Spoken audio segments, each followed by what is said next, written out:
As you and I have said all year, we've got to make sure we capitalize. Roberts Motors, the value store since 1949. Lewis and Clark Community College, empowering people. Munganaz Burkhardt Toyota, the biggest selection of cars, trucks, and SUVs in the Riverbend. Ed Eagle's Discount Carpet, quality carpet, tile, vinyl, and hardwood at discount prices. Nautilus Fitness Center, the Riverbend's premier health club. Barrett Heating and Cooling, proudly serving Madison, Jersey, and Macoupin County since 1896. Midwest Motorsports, the St. Louis area's fun dealer. Gerard Fisher American Family Insurance. Insure carefully, dream fearlessly. Are you in the market for new flooring? Look no further than Ed Eagle's Discount Carpet. Ed Eagles has an enormous inventory of carpet, tile, vinyl, and hardwood with professionally trained carpet installers that will treat your project and home with the utmost respect. Lowe's and Home Depot can't even compare. Our discounted prices regularly beat out the big box stores. Stop by today to have your new flooring ready for the holiday season. Ed Eagles, quality carpet, tile, vinyl, and hardwood at discount prices, located on Humbert Road in Alton.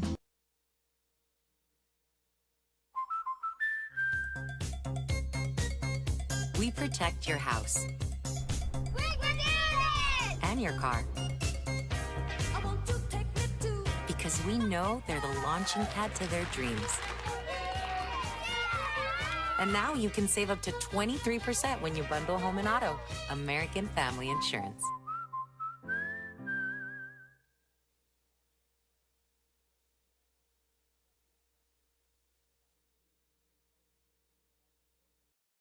I set the thermostat so my house would be warm when I got home from work, but the kitchen is still cool. At Barrett Heating and Cooling, we stand behind every Lennox system we sell. My dealer said he'd take care of everything. At Barrett Heating and Cooling, we understand everyone wants prompt, professional service. Turns out it wasn't my furnace after all, just a little something blocking the vent. The quarterback Lindhorst took his opportunity to go to the far sideline and get the play directly from head coach Dan Rose.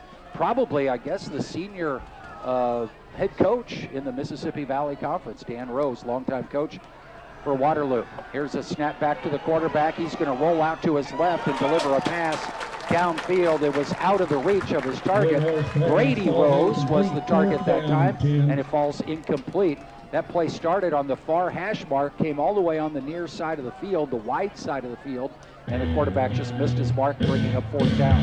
You know, definitely going to be interesting to see if they're going to go here on fourth down. You know, they're at about the 37-yard line here. So, you know, you get your typical punt, you're going to get a touchback. So really you're only going to gain about 17 yards. So it looks like they're keeping the offense out on the field here, and we'll have one more play for the Waterloo Bulldogs. Bulldogs are traditional in that they huddle up, and they're going to bring three receivers off to the left side. Quarterback in the shotgun. He's going to roll to his left, looks to throw, and it's knocked down and incomplete. Getting there to defend for the Panthers was Talley. Timing out there. Reds play well as opposed to the other play where he went to the other side of the field, went to the short side. He came, spread out to the left and just couldn't quite get the ball to his receiver there. Nice job by our defender. Knocking that ball away right in front of the target, and the Panthers take over on downs. So the Panthers will start their first drive of the night at the 37. So Waterloo starts at the Panther 37, and the Panthers start their first drive at their own 37 with 10-11 remaining. Quarterback is under center to start the game. Turning is Hefner, giving to his tailback, Talley, and Talley will pick up about 5 out over the 40 to about the 42-yard line. Aiden Talley on the season, over 600 yards rushing, and he's going to get you 5 yards at least almost every time he touches the ball. It's definitely been our workhorse, and I think his biggest attribute is he's that second step. Even after somebody hits him, he can still pick up some extra yards.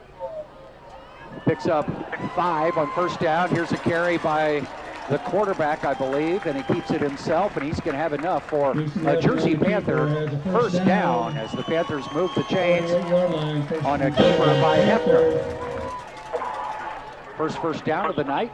Nice read by Hefner there. Really they came back and got our back, and he just took control of the ball and got the first down. Ball at the 48. Hefner's going to run it himself again, this time up the middle.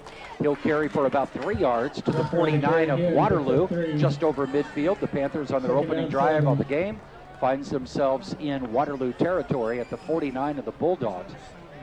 You know, it looks like Waterloo is definitely trying to capitalize it. They know that Talley's our main runner, but we run the ball quite a bit. They're lining up either 5 or a 6-man front, like right now 6, and we're just going to have to, our linemen are going to have to do their job and make a good run here. That time it looked like the lineman may have missed a block, but the linebacker or the end kind of shot past the runner, and Talley was able to pick up 4 yards, or not 4 yards, about a yard on the play to make it 3rd down and about 6 yards to go for the Jersey Panthers.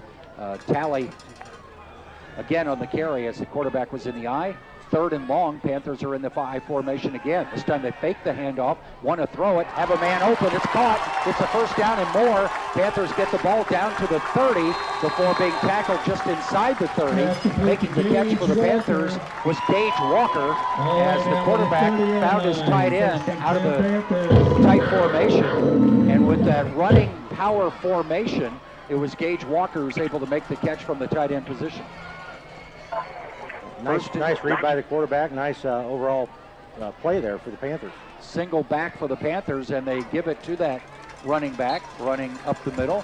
And that time again, it was Aiden Talley on the carry. Picks up about 5, 2nd down and 5, as Jersey finds themselves inside the 30-yard line at the 26 of Waterloo on their opening offensive drive of the game. Down to 7:48 remaining in a scoreless ball game here at the Snyder Sports Complex. Sun is set. Beautiful night for football here in Jerseyville. Talley empties out of the backfield. Hefner's going to run it himself. Now pitch it. He's going to pitch it to his pitch man, and that is Walker. But Walker's going to be tackled after gaining only about a yard. He gets right to the 25. It's a minimal pickup that time as they run a little bit of an option play with the quarterback pitching it to Walker. Yeah, tough decision there for the quarterback. He was basically in the grasp, but got the pitch back, and instead of losing yards, we at least got back to the line of scrimmage. Hefner by himself in the backfield. Quick pass to the right side. Catch is made there by Jones. Landon Jones down to the 11. Number 11 makes the catch. Carries to the 11, and that's a Jersey Panther, or actually to the 16. So it didn't quite work out as I had hoped. But if he had been wearing uniform number 16, it'd be great. But it's another 1st down for Jersey.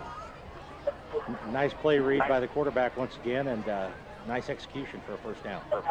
1st and 10, Jersey from the 16-yard line. They give to Talley. He's got a good block on the edge. He's going to lose the football. It's free, and Waterloo's going to grab it. And the Panthers, just like a week ago when they turned it over after a promising drive, they turn it over in the red zone, the Sievers Equipment red zone, as Talley loses the ball. Waterloo falls on it inside the 10 at the 9-yard line. Such a promising drive comes up empty with a lost fumble. You know, that's kind of been crippling to the Panthers offense all year. Either we get a turnover or we get that penalty just at the wrong spot. But a very promising drive for the Panthers there. So hopefully they can come off, get a good stop here by the defense, and get back out there and put one in the touchdown. This is where the defense needs to step up. Waterloo's starting deep in their own end of the field. First play from scrimmage, a running play just off the right side. We'll get about 2, maybe 3 yards, make it 2nd down. We'll call it 7 yards to go for Waterloo, out to about the 11. 2nd down 8. Near the 12-yard line where they actually spot the football. Panther has much more pace to their offense. Waterloo huddling up, looking to the sideline, getting the play sent in, getting their personnel aligned.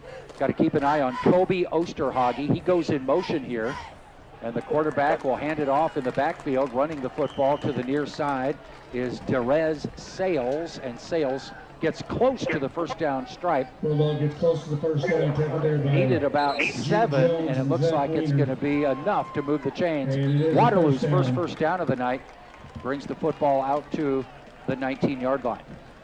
It looked like it was going to be a little bit short there, but Craig, the head linesman on the other side said, no, we got a 1st down. So yeah, it was just barely enough. The quarterback, Lindhorst, in the backfield. The sophomore takes the snap from center. He wants to run it again with Sales, and Sales gets about 5 out near the 25-yard line. Haven't seen Waterloo really air the ball out a lot tonight. They've been keeping it on the ground for the most part. 5-yard pickup that time. 2nd and 5 for the Bulldogs. 5:17 remaining in this first quarter. It's been scoreless. Panthers looked impressive offensively, but they were unable to get the ball in the end zone with the turnover. Now the Jersey Panthers trying to play defense and stop this Waterloo team from marching down the field. 2nd and 5 for the Bulldogs. In the shotgun formation, Osterhage goes in motion. They're going to dump it off to Osterhage out of the backfield. Gets away from one man, breaks another tackle, gets a first down. Take it over the 30-yard line and out of bounds on the Waterloo side of the field. Waterloo's second first down, and that's that dangerous player Osterhage. He went in motion and caught that pass, and it was almost a backwards pass, very close to a backwards pass as he caught the ball behind the line of scrimmage, advanced it for a first down. Yeah, a little risky there inside their own, inside their own 30, and but nice catch and nice run by the Osterhage, and we're going to probably see him at the quarterback position a little bit tonight. He's 11 of 33 throwing the football, so don't be surprised if he takes a few snaps from center during the course of the night. And right now we're going to get a timeout called. Not sure if it's on the offense or defense, but there is a timeout on the field as the two coaches will talk with their respective teams. It's scoreless with 4:47 remaining in the opening quarter from the Snyder Sports Complex. Homecoming night for the Jersey Panthers. Back with more. Pretty smart dog if you ask me. For service you can count on, call Barrett Heating and Cooling. Lennox. Innovation never felt so good. Macias Insurance Agency, providing quality products with extremely competitive prices. As an independent provider, we source multiple companies to offer the best rates possible. Covering auto, home, business, and life insurance, our goal is to provide quality service that meets and exceeds customer expectations. You can rest easy knowing the Macias team is working round the clock to ensure that both you and the most important parts of your life are covered. Our qualified professionals make the insurance process easy so you can live carefree and focus on what matters most. Visit MaciasInsuranceAgency.com today to find out what our team can do for you.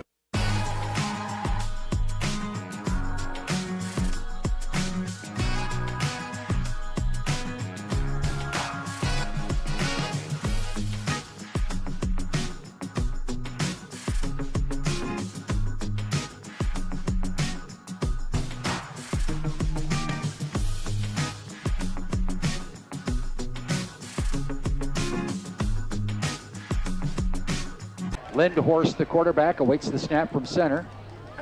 And he's going to run it with Sales to the right side. Sales carries to the 30, driven backwards by a gang of Panther players. But not before Sales picks up about 5. Jersey did a pretty good job against the Triad rushing attack a week ago. There was no rushers for Triad, I believe. It had even over 40 yards on the night. So they did a good job stopping the Triad rushing attack. It was the passing game that Triad had their success against the Panthers. All of Triad's points coming in the first half, building a 28-0 lead before the Panthers scored the game's next 21 points, but it wasn't quite enough to get the win. 2nd and 5 for Waterloo. Quarterback from the shotgun, want to run it himself. That's Osterhage. He took the direct snap. We talked about him lining up at quarterback, and that's where he was there. Osterhage only gets about a yard, brings up 3rd and 4. Craig, the one thing I'm noticing a little different this evening, these guys, Waterloo's lining up with real tight splits with their down linemen, and so it's forcing the Jerseyville defensive players to come in a little tighter. Last week, Triad was a little wider, and it allowed us to find some gaps. Tonight, we're having a little trouble finding those gaps. Lindhorst back in at quarterback. A pitch this time to Sales, running to his right. Gets a yard or so to bring up another 4th down situation for Waterloo. They had a 4th down, very similar area of the field where they went for it and came up short. Now they're looking at 4th down and a long 3, a short 4 for Waterloo to keep this drive alive, and the Panthers need another stop defensively on 4th down. Ball is spotted at the 29, and they need to get to the 26 for a first down. 2:14 remaining in the first quarter. There's a high snap. Lindhorst pulls it down, wants to run with it. He's being pursued. The field comes wide, and Panthers bring him down for a loss. a loss of a couple, and I'm not sure if that was the play that Waterloo wanted to run. The high snap kind of threw off the timing. Quarterback was forced to run with it. Panthers get it on downs. Yeah, you know, the back was falling out of the backfield, but fortunately our end came across and basically took him out of the play as the quarterback still had the ball. So great job by the Panther defenders on pursuing that play and pushing him out of bounds there to get the ball back here. Second time tonight, Panthers have come up with a stop on 4th down. Now they start a drive at their own 31 with just over 2 minutes left. Here's a quick pass on 1st down. Catch is made by Bruno, and it's going to pick up about 9. Maybe not quite the 1st down for the Jerseyville linesman. Oh, that was Vogel. That's enough for a 1st down. That was actually Francis Vogel making the catch, and they do give him a 10-yard pickup, so it is a 1st down for Jersey on that 1st down play. They're going to run the ball with Talley, and that was one of those read like plays. A little miscommunication there, yeah. It was probably what they call an RPO, run-pass option, and the quarterback did not make the definitive decision whether to hand the ball off or pull it back out, and it ended up to be a running play for Talley that did not get any yardage. 2nd down and 10. Receiver off to the left, a single receiver off to the right as the Panthers operate with a couple of tight ends. Out of the backfield goes Walker. The quarterback, Hefner, fakes the throw, tucks it and run, and he gets close to a 1st down. There is a flag. I don't know. He's tucking it away. I think he dropped it. Maybe fell out of his waistband. It's going to be a 10-yard run for the Panthers and a 1st down for Easton Hefner. And what he did, even though he was beyond the line of scrimmage, he held that ball up like he was going to throw it where it would have been an illegal forward pass, but it kind of froze the defender just a little bit. He was able to make a cut and get the 1st down. Yeah, nice job by our quarterback, Hefner, and like I said, kind of a little deceiving to get that up there, but gain another 4 yards because of it. 1st and 10 for the Panthers. They're in Waterloo territory, nose of the football at the 48. Shotgun formation, or pistol formation, they give to Bruno. He's going to throw it downfield, and it's incomplete. It was Bruno who threw the ball downfield, trying to connect with the Panther receiver, number 20, Evan Cheek. And that was the Panthers lined up in a pistol look that time. The quarterback taking the snap and then pitching it back to Bruno, who threw downfield, and it falls incomplete. Pass was just a little bit inside as and maybe just a little bit underthrown by Bruno. And those interesting play though on 1st down. That's a good taking a shot, as they say. Here's Hefner under pressure, little jump pass, and it's dropped by Walker. Gage Walker had it in his hands, and as he was going to turn upfield, dropped it. He would have had a 1st down. I think he was thinking 1st down before he caught that ball, and we've had that a few times. Had some nice throws with some drop passes. Quarterback did a nice job. I mean, he was under pressure, but still got the ball out. It was a nice thrown ball. Just we couldn't come up with it. Defensive lineman in the backfield, and Hefner actually had to use a little bit of a jump pass as he had to try to get it over those outstretched arms of the defensive lineman. Incomplete on 2nd down. That brings up a 3rd down play. Another passing play for the Panthers. Snap back to the quarterback. Here's the screen, and it works. They get it to Landon Jones. The middle screen works once for this year. That's fantastic. Hallelujah.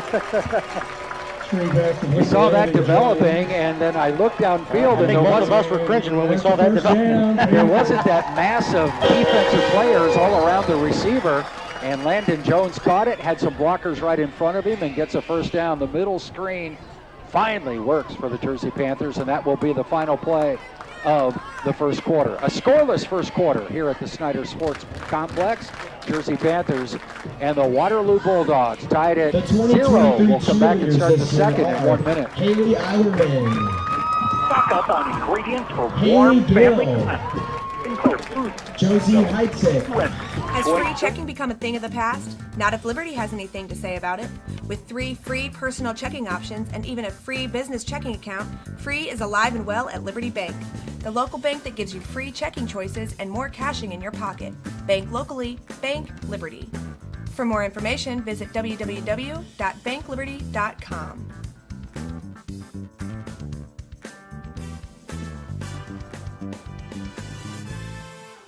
You won't find a better health club than Nautilus Fitness Center. More cardio, more free weights and equipment, more classes, a swimming pool, and more. If you're serious about your health and want to make a change, then stop thinking about it and visit Nautilus Fitness Center on Industrial Drive in Alton. Don't fall for the hype you get from the other health clubs. Nautilus is the Riverbend's premier health club. Has been for years and will be for years to come. Get to Nautilus Fitness Center and get started on a healthier new you. Waterloo Bulldogs 38-yard line, and quarterback is under center. Hefner turns, gives it to his tailback, and he gets tripped up for little or no gain. That was Aiden Talley on the carry, picks up maybe a half yard on the play. You know, number 52 for the Bulldogs there, I'm not sure his name, but did a great job of kind of really blowing up our right guard and our center there, got into the backfield, and there was just really nowhere for Talley to go there. We've got Gage Walker playing mostly at fullback tonight because Connor Chin is not in uniform. Here's a pass, I guess it was intended for Vogel, just a little bit out of his reach, and it falls incomplete. Vogel and Bruno were both on this side of the field, and it went out of the reach of Vogel, and it's 3rd down and long again for the Panthers, needing to convert on 3rd and 10. And trying to keep this drive going. A scoreless ball game early in the second. Panthers at the 37-yard line of the Bulldogs. Shotgun snap back to Hefner, and he throws, and it's incomplete, or is it a fumble? Waterloo says they have it. No indication from the official whether or not it was an incomplete pass. They will talk about it. There's no beanbag on the play, which typically would signify, but now the official's saying it's going to be Waterloo ball. That's got to be the call of the referee to determine whether or not that's a forward pass, and why he was conferring with the umpire there, I do not understand, but they talked about it and then determined that it's a lost fumble, and that's 2 Panthers lost fumbles on their offensive series, and Waterloo starts at their own 42-yard line. You know, Craig, I was right there with you. That's pretty poor mechanics there by the officiating crew. I mean, typically you throw the beanbag if you know that it's a fumble just to sell the call, and the ball went forward. Never a beanbag. I thought the same thing. I thought he was going to have an incomplete pass. Here's a catch made by Osterhage. Tries to make a move on the defender. He shakes and bakes and gets up the sideline. And now we've got a Panther player slowly getting up. That was just a little swing pass to Osterhage. He made one man miss at about the line of scrimmage, and then Landon Jones makes the tackle, but Jones is slow in getting up as he was hit by the receiver, and Jones was holding his elbow, I believe, and he's down right in front of the Panther players bench. The officials, I think, will let play continue as Jones is, they will have an officials timeout here, as Jones is being tended to on the sideline, but it's very near the playing surface, so they're going to help Jones up, and it looks like he's ready to go.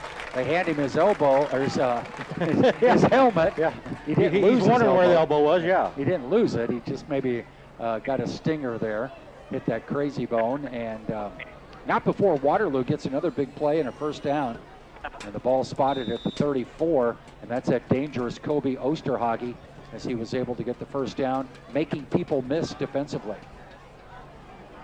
Ball at the 34, 1st and 10. Quarterback Lindhorst waits the snap. Gives it to Sales. He'll run to his left, cuts it up inside, and he's gone. He's going to take it in for a score. Sales on a 34-yard run. We scan the field for any flags. There is none, and it's a touchdown run for Sales, and the Waterloo Bulldogs will get on the board first as he took the handoff, ran to his left, and then cut it up inside and used his speed to run away from defenders, and Sales is quick, and he made the Panthers pay there. Had some pursuit there. You know, we had 2 of our defenders in the backfield, but as the runner ran around the outside there, we couldn't catch up, and really no other pursuit from our backers and defensive backs. It was well designed to get those one-on-one defenders facing the other way, and the kick for the extra point is up and good, and our score 7-0 Waterloo. They strike first. 2 Panther turnovers tonight, and the Bulldogs make them pay. A drive that started at their own 42. They score a touchdown with 10:27 remaining in the second quarter. Knights, the Bulldogs lead the Panthers by a score of 7-0. We'll come back with Waterloo kicking off when we return. For the biggest selection of pre-owned cars, trucks, and SUVs in the Riverbend, visit AltonToyota.com or stop by their location on the Homer Adams Parkway in Alton. Winner of the prestigious President's Award, Munganast Burkhardt Alton Toyota knows how to treat their customers, and they will help you find the vehicle that is perfect for you. For years, Munganast Toyota has been a fixture in the Riverbend, and now Munganast Burkhardt carries the tradition. New name, but the same great service you've come to expect. RiverBender Radio has built 3 great new stations just for you in the Riverbend. The Eagle, the Riverbend's classic rock station. The Bridge, hit music for the Riverbend. And The River, today's country, and all your favorites. Check them out today at RiverBender.com. Not sure if you've noticed, but those advertised prices from the other dealers are just a bunch of blah, blah, blah. At Roberts Motors, the advertised price is the price you pay. And that, my friend, is great news for you. Don't fall for their so-called incentives that will leave you banging your head against the wall. Go with Roberts Motors. Prices you can trust and people you will like. That's the Roberts Motors way. And trust me, it's the way to go. And it's a short kick. Panthers going to let it bounce. That's a free football. Better fall on it. They'll get it and pick it up inside the 20 and advance it over the 20 to about the 22-yard line or so. The Jersey Panthers dangerous that time. A perfectly executed pooch kick as it bounced in front of one of the up men, and then he couldn't cleanly field it on a bounce. Went to the deep man, who was able to return it out over the 21. Dangerous play, but the Panthers have the football. You know, the Panthers to me look a little sluggish, and that's, you know, somewhat understood on homecoming day. They've had a lot of activities, but they really need to get things together here and try to put one in here before the end of half. As you know, we don't want to get down 28-0 and try to build back. A long sustained drive capped off with a touchdown would be nice. Panther quarterback going to run it himself, and he's got close to a first down on the first play from scrimmage on this drive as he carries out over the 25 to about the 28-yard line is Easton Hefner. Not sure if that was a broken play. He seemed to want to hand it off, but the runner wasn't necessarily willing to take the ball. Looked like they had a little more miscommunication again. Yeah. They're not really in sync yet. Hopefully they'll get there here coming up pretty quickly. A pickup of, we'll call it 7 on first down by Hefner. Coming to the near side for the Jersey Panthers, both Vogel and Bruno. There's a tight end on the right side. I formation backfield to give to the tailback Talley. He's got a first down. Spins away from a tackle. Stays on his feet. Carries to midfield. Aiden Talley with some hard running. Needed 3 to get a first down.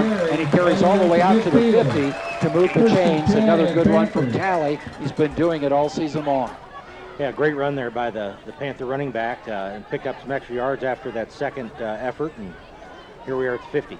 1st and 10 at midfield. They give to Talley again. This time he's got another first down as he carries near the 40, brought down at the 41. That seems to be enough to move the chains. They'll eyeball it, and I think the Panthers should have a first down. Well, no, I say that, and then the linesman on the near side is holding up 2 digits, so that means second down and short. No, there's a penalty. I didn't see that yellow laundry on the field there. It was back behind the line of scrimmage, right in the area of holding. They're going to mark it off against the Panthers. So another good run by Talley, wasted. Major penalty marked off back to the 40, and the Panthers are looking at a repeat of first down, 1st and 20. Takes the ball back to the 40-yard line. Bruno and Vogel will stay off to the left side. They'll have a receiver, 2 receivers off to the right. Shotgun formation, Hefner going to run it himself up the middle. Now he tries to bounce outside, gets about 5 on the play. Easton Hefner to the 45-yard line, the senior quarterback for Jersey. Where's number 3, 6'2", 180 pounds, his second year as a starting quarterback for Coach Caleb Williams. You know, nice little run there, but now we're still at 2nd and 15 after that unfortunate penalty again, as we've had some of those, you know, nice drives and just get those penalties in the wrong, inopportune times. There's the quarterback under center, but he'll throw, and it's tipped and incomplete. lined up in the I formation. They tried to get it downfield to Vogel. It was a little bit underthrown. It was tipped by a defender for Waterloo. Falls incomplete. We'll see 3rd and 15 now, and Jersey's in danger of coming up empty on this drive, trying to answer the Waterloo score. Panthers trail 7-0. 8:06 remaining in quarter number 2. Homecoming night for the Panthers. 3rd and 15. Hefner throws downfield. Vogel makes the catch right at the line to gain, and it's going to be a Panther first down as Vogel hauls in the catch from Hefner, and we've seen Vogel with some drops this season. That time he left his feet, the ball was in his numbers, and he brings it in. Yeah, great concentration there by Vogel on the catch. Like you said, it was a little bit high, and went up and got it, came down and got the first down.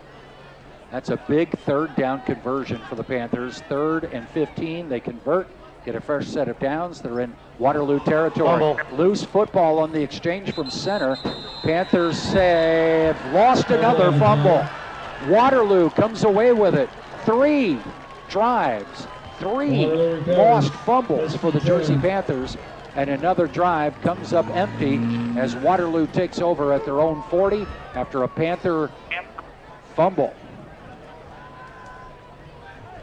Boy, Greg, really, like we've been saying that, between penalties and turnovers, that's what's really been our down play this year. And after that really nice 3rd and 15, you get a first down, and then we come up and can't. It looked like just a miss exchange on the snap between the center and the quarterback, and Waterloo comes up with it. Yeah, it looks like he just couldn't take the snap cleanly, and it results in a lost fumble. Here's a running play by Sales. He'll get about a yard. Forward progress to the 40. 2nd down and 9 for Waterloo. In the second quarter, the Bulldogs are moving left to right. They lead by a 7-0 score. 7 minutes, 11 seconds left in the second quarter. Coming up at halftime, a first half scoring summary. And we'll also bring you a Fighting Illini preview of tomorrow's matchup with Purdue. Lindhorst down the middle, and it's incomplete. Tried to get the ball to Patrick O'Donnell. O'Donnell wasn't really looking back for the pass. The pass was thrown before O'Donnell was ready, and it falls incomplete. He looked back, and that ball was zipping right by his ear. Incomplete pass play, and now it's Waterloo with a 3rd down and long. Panthers defense stepping up here. I mean, really, we had zone coverage on that last play, and both gentlemen did a nice job and covered the receiver going downfield. So as you said, 3rd and a long 9. 3rd and 9. Quarterback in the shotgun, fakes the handoff, drops back to throw, wants to set up a screen. It's incomplete. Panthers are going to fall on the loose ball just in case it was ruled a backwards pass. It was a incomplete forward pass, bringing up 4th down, and we may see our first punt tonight. Waterloo on their first 2 offensive drives turned the ball over on downs, going for it on 4th down. Then they had the touchdown in their 3rd drive for the Jersey Panthers. 3 drives, 3 lost fumbles. Landon Jones going to drop back. Snap back to Lindhorst. He's going to rugby-style kick it. A nice punt. Nice punt. It's going to bounce at the 15 and go out of bounds at about the 11. Boy, that was a heck of a punt. It had a lot of leg for a rugby-style kick, and it goes out of bounds at the 11. So I can remember, punters have been something from Waterloo. Louis Aguiar was. Hey, I can remember reffing, and he'd be out there punting them at before game and hitting them 60, 70 yards. So another team that's known for their kicking is Highland. They had a kicker kick a field goal last week, a 34-yarder, and it's not uncommon for high school, but to do it consistently is another thing. And Highland usually has a pretty consistent kicker. So the Panthers will take over. They're going to be back at their own 11-yard line with 6:42 to go till halftime. Highland, or rather, the Waterloo Bulldogs. They're the Bulldogs. There you are. You're all right. It's one of the 2 Bulldogs in the Valley. Waterloo leading Jersey 7-0. Quarterback for Jersey, Hefner in the shotgun. Pump fakes, wants to throw it deep downfield. Has a man overthrown. Tried to get it to Vogel downfield. There was double coverage, maybe triple coverage. But Vogel couldn't quite get to the pass as It's incomplete. You know, he did have a step on the defenders, but like I said, just a little overthrown and just couldn't get run underneath it. Yeah. So now clock stops with 6:35 to go as we near the mid-stage of quarter number 2. Panthers starting at their own 11, now 2nd and 10. Hefner's going to keep it himself this time. Makes one man miss. Dances for a few yards out to the 15. I think they'll give him forward progress to the 16-yard line. The 15-yard line. And that's a gain of 4. Second down, or call it third down, and about 6 yards to go for Jersey. Looks like we got Vogel was taking a little breather there, but he's going to line up here on the left side again. And big play here, third down with 6 minutes, just a little over 6 minutes left here in the second quarter. They'll give it to the back in the backfield. That was Talley. A little bit of a pistol formation with the running back behind the quarterback, but also a blocking back. They give it to Talley on third down. He doesn't get the line to gain, and it's going to bring up fourth down. Panthers going conservative there on third down, and now it looks like the Panthers are going to be forced to punt. Interesting play call there, you know, with third down and long, and, you know, you're inside, your own, the 20, but really need to get a score on the board here before the first half concludes. The punter gets the ball away, and it's going to go over the return man, but take a Waterloo bounce. Panthers need to fall on it, and they down it right at about the 46-yard line.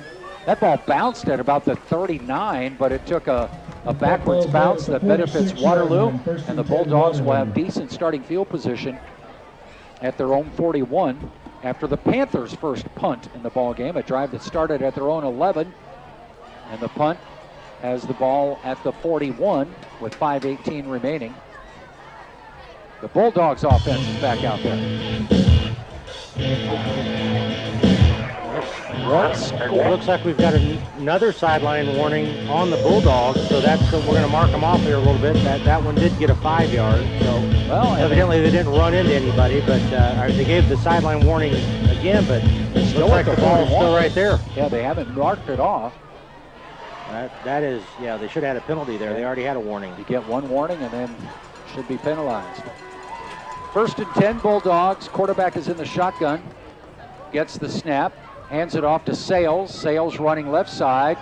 Stopped and brought down. I think we got the ball. Panthers are going to have the ball. And I think it's Hutchins. I think Hutchins took that ball right out of his hands.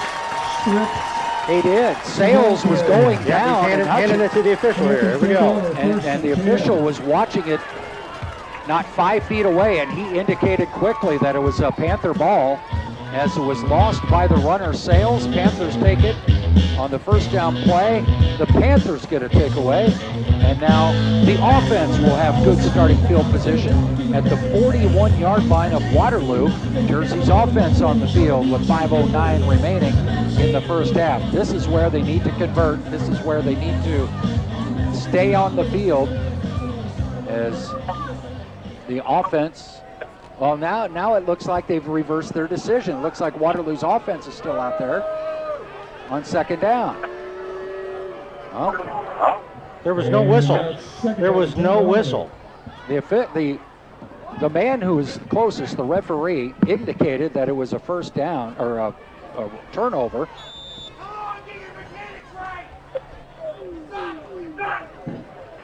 Jersey Panthers do not get the takeaway. Waterloo will take over. Running the football is Sales again, and it looks like Sales will have enough for a first down. Sales will lost the football, it would appear, and then he gets the football here on a first down run as the Bulldogs move the chains. Craig, I really don't understand what happened there. I mean, there was no whistle. The play was still going, and there was nothing stopped. Hutchins comes out with the ball, and then the official meets, and he keeps going to the umpire, but that's not the umpire's call. No, that's the head official's call. It's his call, and he made it. He said it was a Panther ball. Here's a pitch to Sales. Sales hits right at the line of scrimmage, driven backwards. Let's see if they give him forward progress to the 49. It will be no gain on the play. Second down and 10 yards to go with the ball at the 49-yard line of Jersey with 4:21 remaining in this second quarter. Waterloo with the lone points of the game. A Sales 34-yard run. Now it's 2nd and 9. As the quarterback comes back to the huddle after getting the play from the sideline. 4 minutes remaining. The play clock down to 6. Waterloo's in danger of not getting this play off. They're going to probably have to call a timeout, and they do. With 1 second remaining on the play clock, Waterloo calls a timeout. They were just slow in getting that play in, and they have to burn a timeout. We'll take a timeout as well. 7-0 our score. The Waterloo Bulldogs lead the Jersey Panthers. Back with more in 30 seconds. Are you in the market for new flooring? Look no further than Ed Eagles Discount Carpet. Ed Eagles has an enormous inventory of carpet, tile, vinyl, and hardwood with professionally trained carpet installers that will treat your project and home with the utmost respect. Lowe's and Home Depot can't even compare. Our discounted prices regularly beat out the big box stores. Stop by today to have your new flooring ready for the holiday season. Ed Eagles, quality carpet, tile, vinyl, and hardwood at discount prices. Located on Humbert Road in Alton. Panthers on their first 3 offensive drives tonight have had fumbles. It looked like the Panthers were going to have a takeaway earlier in this drive by Waterloo, but the call on the field was overturned, and now Waterloo's got the football. 2nd and 10 from the 49 of Jersey with 3:49 and counting. Here's the quarterback throwing. Lindhorst way overthrows his target. The Panthers defender. We're going to get a roughing the passer penalty here. All right, Lindhorst gets knocked down after delivering the pass, and it will be against the Panthers. A major penalty will result in an automatic first down. Second first down of this drive, as Lindhorst delivered that pass 15 yards beyond his target downfield. The Panthers run into him, and maybe he fumbled it first, then got hit. I'm not sure. Well, the Panthers have just come up with inopportune penalties tonight. That time they hit the quarterback after he delivers a poorly thrown ball, results in an automatic first down. Earlier, they had a first down run, comes back because of a holding call. From the shotgun, Lindhorst hands it off. Nowhere to run for the running back. Gets back to the line of scrimmage. Maybe falls forward for a couple. They're going to give him forward progress of about 3 yards. Rose on the carry. And it's going to bring up second down and about 8 yards to go. Rose on the carry. That time, Brady Rose. He's the senior. Sales is a sophomore. Quarterback and running back, both sophomores on this team. The quarterback, Lindhorst, looking at 2nd and 8, down to 3:08 to go in the first half. Hand off to Sales, comes to the near side, and he gets no gain on the play. Tackle made by Jones in the open field. No gain on the play. Landon Jones over there to stop the progress. Nice job by the defense cutting through there and kept that run from going. If he would have got it on the edge, I think he probably could have gone a little ways there. 3rd down, 8 yards to go for the Bulldogs, moving left to right, down to 2:40 remaining, and they're not in hurry-up mode. They get the play in from the sideline. They call the play in the huddle. Play clock is down to 10 seconds as they get set. Quarterback is in the shotgun awaiting the snap. Slaps his hand, loses the football. Panthers fall on it. Now we get a fumble. Now we get a takeaway, and it's Gage Walker who falls on the loose ball, and that was a miscue on Waterloo's part. The shotgun snap mishandled by the quarterback, and Gage Walker was there to fall on it. So it is indeed a lost fumble by Waterloo after I scratched it out earlier after right fumble again on my sheet. Panthers take over instead of at Waterloo 41, they take over at their own 40. Panthers have it with 2:23 remaining till halftime. Let's see how aggressive Coach Caleb Williams is late in the half, trailing 7-0. I formation. Under center is Hefner. He'll give to Talley. Talley kind of dances his way up to the line and then is driven backwards. And he was hit almost immediately after getting the handoff, and he'll lose a yard. Ball at the 39. No huddle for Jersey. Up to the line of scrimmage with 2 minutes remaining in the half. Bruno wide to the right side. quarterback in the shotgun. Going in motion is Talley. He'll give it to Talley on his sweep, running right.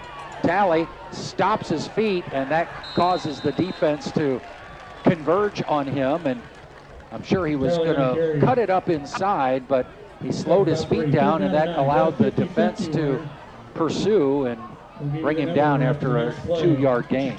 Really haven't been able to establish any running outside the hash marks. You know, most of our success in the running has been in between those hash marks and then on some pass plays, but Panthers going to have to make some adjustments if we want to seal that edge and get downfield. 3rd and 9, penalty flags come in as the ball is snapped. And we've got a false start against the Jersey Panthers, and it's going to cost them 5 yards as they repeat 3rd down. It's going to be 3rd and about 14 yards to go for the Jersey Panthers, making it more difficult to convert here late in the half to try to get the game-tying touchdown. Ball's going to be at the 36-yard line. They need to get to midfield for a first down. 3rd and 14 coming up for Jersey. Minute 18 to go in the half. And Hefner is hit immediately. Ball pops free, and the Panthers may have recovered, but it's deep downfield inside the 20. Hefner never saw that defender coming, and he laid the hit. Hefner lost the football, but I believe the Panthers did recover, but it's back inside the 20 at the 17-yard line. So it's back on the Panthers just really struggling on this possession between, you know, not being able to get downfield, but just some missed snaps, some poor execution, and now we've got, you know, a very long way to get the first down here. Yeah, it's almost inconceivable that they can convert here as we go to, I thought it should be 4th down, and it's going to be making it even more treacherous when your punter is going to be standing inside the 5-yard line. So that the Panthers are going to have to be very, now we got Bruno coming to the sideline, and I guess that means Hefner's going to be the one punting, and he just took that big hit. So yeah, and it was a big hit, like you said, Craig. I mean, he really never saw it coming and just kind of got laid out there. Oh, it looks like Chandler's actually going to be handling the punting. So number 18, Aiden Chandler will handle the punt for the Jersey Panthers. So maybe he's shown in practice he's got a big leg, and Aiden Chandler's going to be asked to punt this ball away. No doubt Waterloo will probably pin their ears back and come after him a little bit. Chandler standing at his 5, awaiting the snap.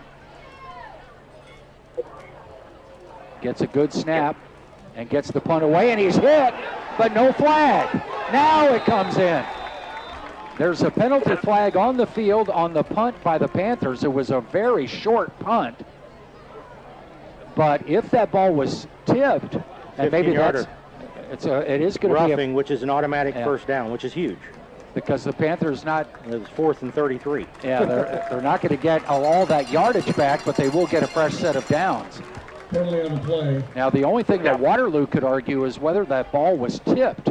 If that man who was applying the pressure on the punter tipped the ball, it's fair game to run into the punter.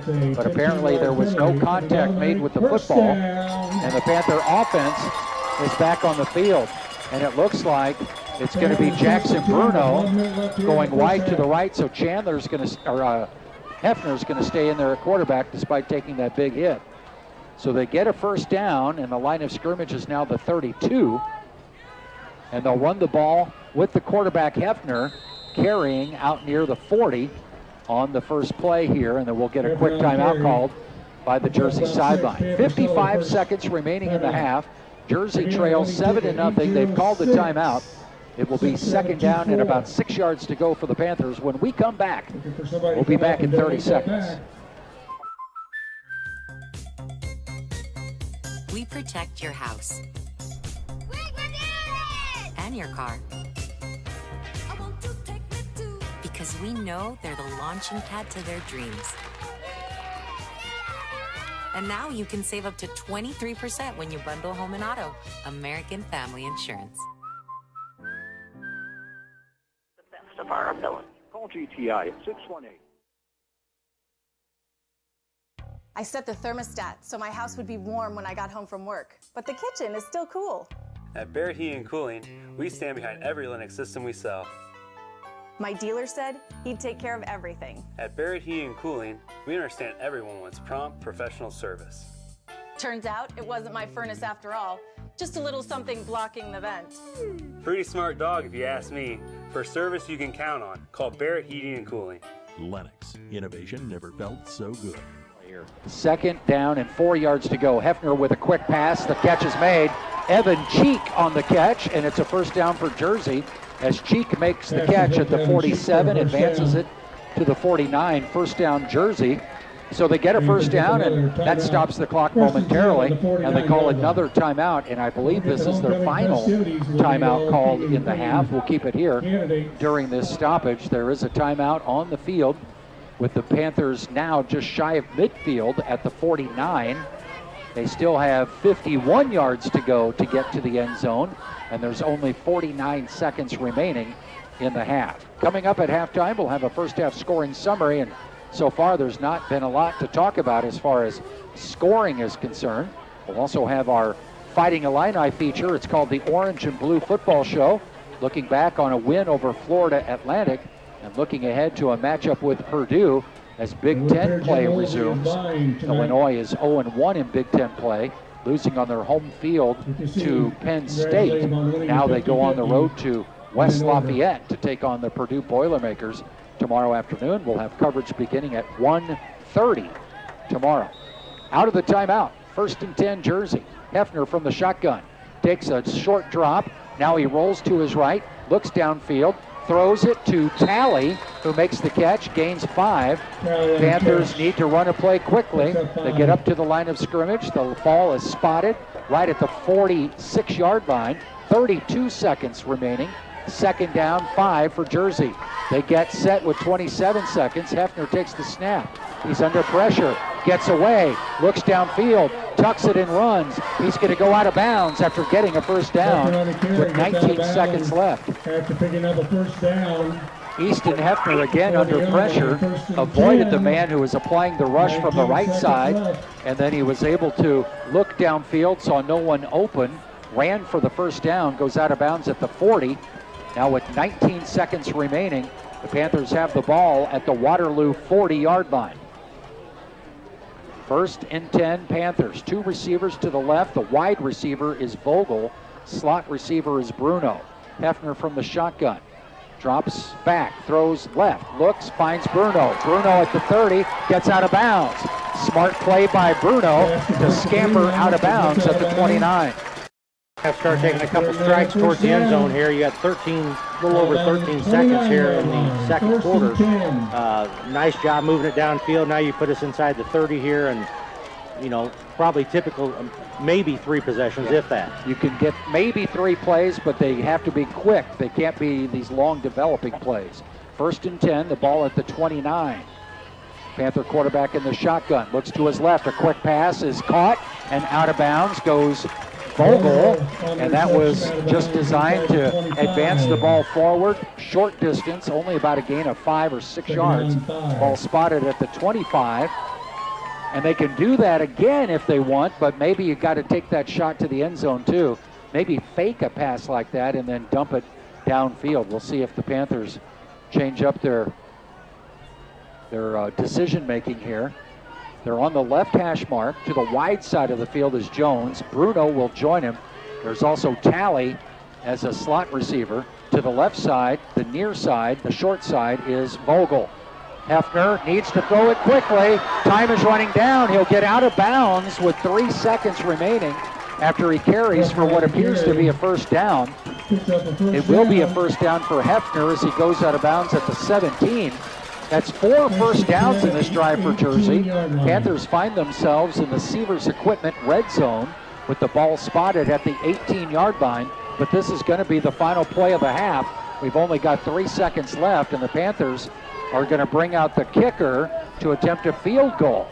This is going to be a 34-yard field goal, and it will be Griffith in there to kick it. Snap back, ball down, the kick is away, and it's short and no good. Keegan Griffith misses the field goal attempt as time expires in the first half. So a 4 first down drive finds the Panthers in the red zone, the Sievers Equipment red zone, but instead of going for a touchdown with 3.3 seconds remaining, they try the field goal and it comes up short. And the Panthers find themselves trailing at halftime. It's Waterloo 7, Jersey Panthers nothing. The story of the first half, turnovers. The Jersey Panthers with 3 lost fumbles. The Waterloo Bulldogs with a lost fumble as well. So the Panthers are -2 in that turnover ratio, and that cost them because they were driving the football early and it came up empty with those fumbles after some impressive offensive drives. Both teams will go to their respective locker rooms. It's homecoming, so we'll have the announcement of the homecoming court here at halftime. The band will also be performing. We're going to continue our halftime with our first half scoring summary when we return in 2 minutes. Macias Insurance Agency, providing quality products with extremely competitive prices. As an independent provider, we source multiple companies to offer the best rates possible. Covering auto, home, business, and life insurance, our goal is to provide quality service that meets and exceeds customer expectations. You can rest easy knowing the Macias team is working round the clock to ensure that both you and the most important parts of your life are covered. Our qualified professionals make the insurance process easy so you can live carefree and focus on what matters most. Visit MaciasInsuranceAgency.com today to find out what our team can do for you.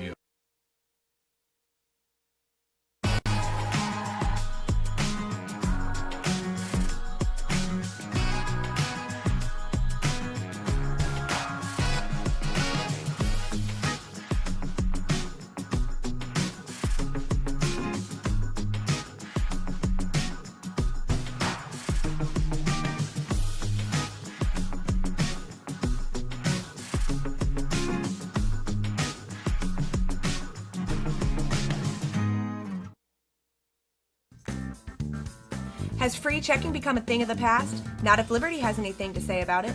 With 3 free personal... Tri-County Co-captain Sebastian Robinson. This year's halftime show is the music of divas. Songs include Crazy in Love by Beyonce, I Wanna Dance with Somebody by Whitney Houston, and a percussion feature of the song, Rhythm is Gonna Get You by Gloria Estefan. We hope you enjoyed the music of these pop divas and enjoy the show.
Another big hand for our 2023 Marching Panthers.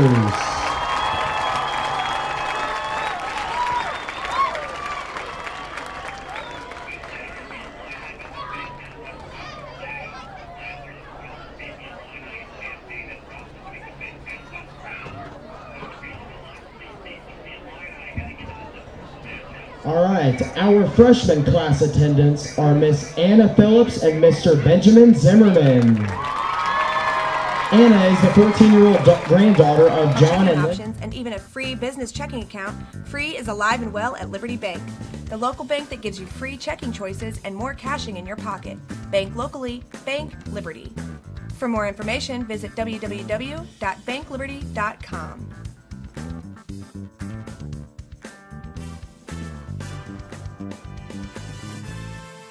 You won't find a better health club than Nautilus Fitness Center. More cardio, more free weights and equipment, more classes, a swimming pool, and more.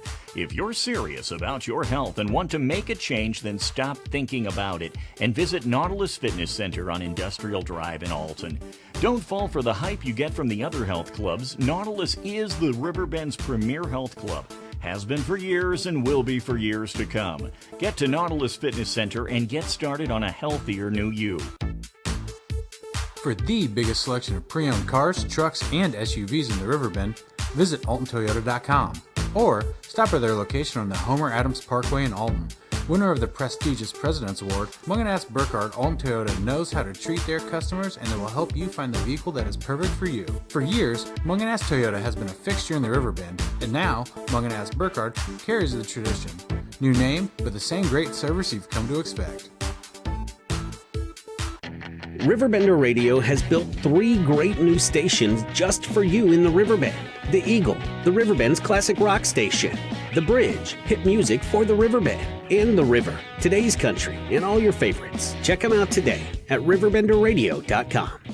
Not sure if you've noticed, but those advertised prices from the other dealers are just a bunch of blah, blah, blah. At Roberts Motors, the advertised price is the price you pay. And that, my friend, is great news for you. Don't fall for their so-called incentives that will leave you banging your head against the wall. Go with Roberts Motors. Prices you can trust and people you will like. That's the Roberts Motors way. And trust me, it's the way to go. Are you in the market for new flooring? Look no further than Ed Eagles Discount Carpet. Ed Eagles has an enormous inventory of carpet, tile, vinyl, and hardwood with professionally trained carpet installers that will treat your project and home with the utmost respect. Lowe's and Home Depot can't even compare. Our discounted prices regularly beat out the big box stores. Stop by today to have your new flooring ready for the holiday season. Ed Eagles, quality carpet, tile, vinyl, and hardwood at discount prices. Located on Humbert Road in Alton. We protect your house and your car because we know they're the launching pad to their dreams. And now you can save up to 23% when you bundle home and auto. American Family Insurance.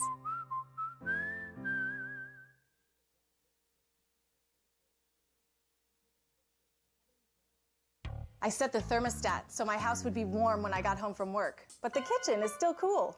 At Barrett Heating and Cooling, we stand behind every Lennox system we sell. My dealer said he'd take care of everything. At Barrett Heating and Cooling, we understand everyone wants prompt, professional service. Turns out it wasn't my furnace after all, just a little something blocking the vent. Pretty smart dog if you ask me. For service you can count on, call Barrett Heating and Cooling. Lennox, innovation never felt so good. Macias Insurance Agency, providing quality products with extremely competitive prices. As an independent provider, we source multiple companies to offer the best rates possible. Covering auto, home, business, and life insurance, our goal is to provide quality service that meets and exceeds customer expectations. You can rest easy knowing the Macias team is working round the clock to ensure that both you and the most important parts of your life are covered. Our qualified professionals make the insurance process easy so you can live carefree and focus on what matters most. Visit MaciasInsuranceAgency.com today to find out what our team can do for you.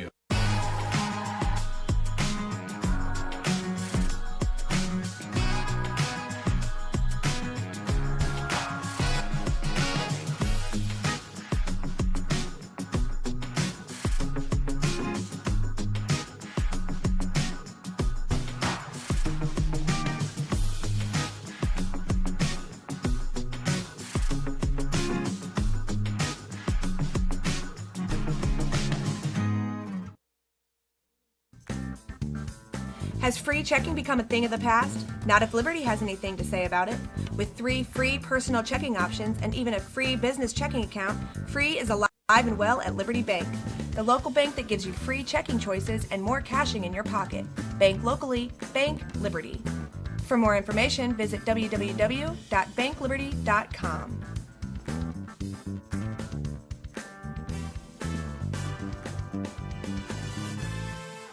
You won't find a better health club than Nautilus Fitness Center. More cardio, more free weights and equipment, more classes, a swimming pool, and more. If you're serious about your health and want to make a change, then stop thinking about it and visit Nautilus Fitness Center on Industrial Drive in Alton. Don't fall for the hype you get from the other health clubs. Nautilus is the Riverbend's premier health club. Has been for years and will be for years to come. Get to Nautilus Fitness Center and get started on a healthier new you. For the biggest selection of pre-owned cars, trucks, and SUVs in the Riverbend, visit AltonToyota.com or stop at their location on the Homer Adams Parkway in Alton. Winner of the prestigious President's Award, Mungan Burkhardt Alton Toyota knows how to treat their customers, and they will help you find the vehicle that is perfect for you. For years, Mungan Toyota has been a fixture in the Riverbend, and now Mungan Burkhardt carries the tradition. New name, but the same great service you've come to expect. RiverBender Radio has built 3 great new stations just for you in the Riverbend. The Eagle, the Riverbend's classic rock station. The Bridge, hit music for the Riverbend. And The River, today's country, and all your favorites. Check them out today at RiverBender.com. Not sure if you've noticed, but those advertised prices from the other dealers are just a bunch of blah, blah, blah. At Roberts Motors, the advertised price is the price you pay. And that, my friend, is great news for you. Don't fall for their so-called incentives that will leave you banging your head against the wall. Go with Roberts Motors. Prices you can trust and people you will like. That's the Roberts Motors way. And trust me, it's the way to go. Are you in the market for new flooring? Look no further than Ed Eagles Discount Carpet. Ed Eagles has an enormous inventory of carpet, tile, vinyl, and hardwood with professionally trained carpet installers that will treat your project and home with the utmost respect. Lowe's and Home Depot can't even compare. Our discounted prices regularly beat out the big box stores. Stop by today to have your new flooring ready for the holiday season. Ed Eagles, quality carpet, tile, vinyl, and hardwood at discount prices, located on Humbert Road in Alton. We protect your house and your car because we know they're the launching pad to their dreams. And now you can save up to 23% when you bundle home and auto. American Family Insurance.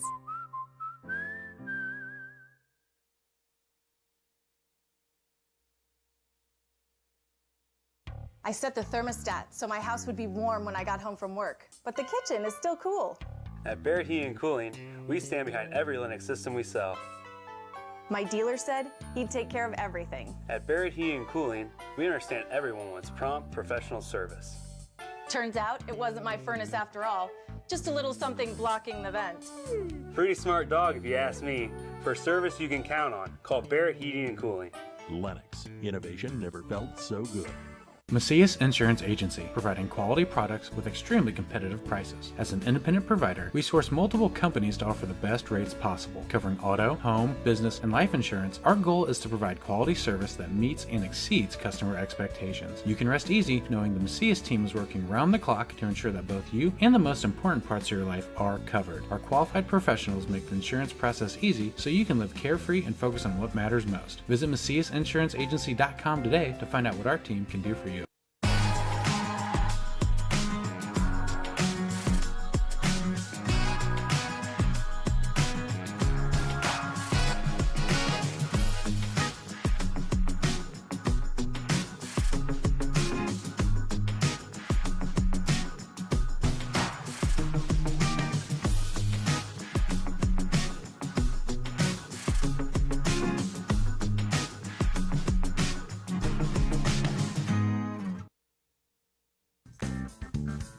Has free checking become a thing of the past? Not if Liberty has anything to say about it.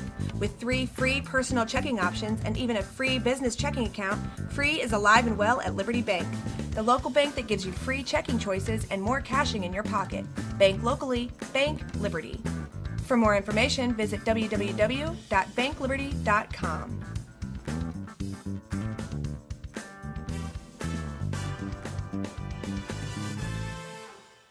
You won't find a better health club than Nautilus Fitness Center.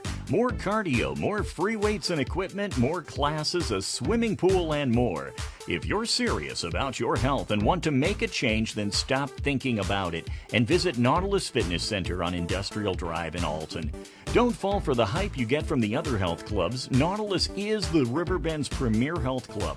Has been for years and will be for years to come. Get to Nautilus Fitness Center and get started on a healthier new you.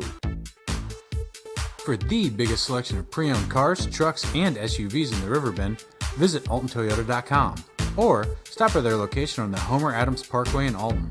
Winner of the prestigious President's Award, Munganast Burkhardt Alton Toyota knows how to treat their customers, and they will help you find the vehicle that is perfect for you. For years, Munganast Toyota has been a fixture in the Riverbend, and now Munganast Burkhardt carries the tradition.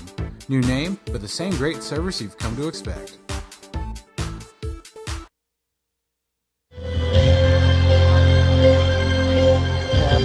They really never took a shot into the end zone, never gave them a chance to get a touchdown late.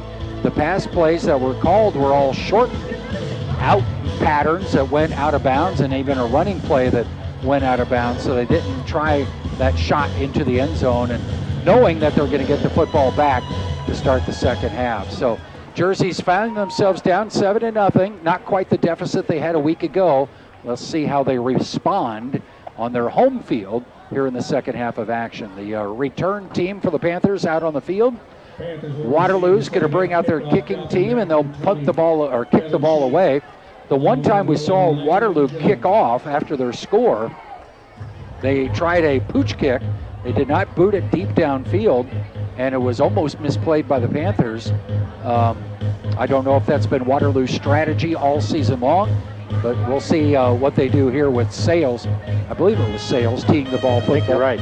Teeing the ball up to kick it away. The Panther deep men, we've seen Evan Cheek back there, and he is one of the Jones, I believe. Landon Jones and Evan Cheek. So the same tandem back there for the Panthers. Let's see if they get a return and get some good field position to start the second half. 7-0 Waterloo. The Bulldogs will kick away. The kick is another pooch kick. Panther man's going to take it, drop it. It's loose. Panthers, I think, fall on it. That was maybe a good idea to come up and catch it on the run. Just got to make sure you got to secure that ball. Yeah, and it was dropped, but the Panthers fall on it, so no harm, no foul. Ball's going to be at the 39-yard line, where the Panthers will start first down and 10 from their own 39. Panthers going right to left here in the third quarter. Panther quarterback Easton Hefner from the shotgun as a running back off his left shoulder. Two receivers off to the right, two more to the short left side. Hefner's going to run with it. Hefner takes it right up the middle and is tackled at the 41. Hefner on the carry, picks up a yard. Couple yard gain that time for Easton Hefner as he took it out to the 41-yard line, gain of 2. Receiver wide to the right side is Bruno. To the near side comes Vogel. Quarterback Hefner will be under center with two backs stacked in the eye. And the ball is loose again, and the Panther quarterback went to hand it off, and it was a helmet that collided with the football. Talley's able to fall on it, but he only picks up a couple. Third down and 7. Third down and 7 yards to go. The ball is at the 42. Hefner is in the shotgun, awaiting the snap, gets it, drops straight back, looks downfield, dumps it off underneath, and it's through the hands of his target, falling incomplete. The Panther receiver on that right side just had the ball go right through his hands, and that was, I believe, Vogel again, or was it Vogel or Jones?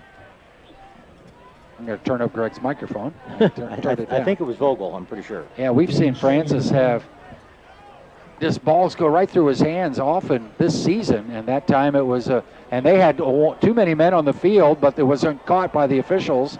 Man did not get off the field in time as another punt takes a backwards bounce. This time it was a Panther punt that takes a Waterloo bounce, and it's going to be downed at the 40-yard line. Waterloo had a player sprinting off the field, and he was about 4 or 5 yards still on the playing surface when that snap was made, but the officials did not see it or did not whistle it, did not call it. They may have saw it, but they didn't call it.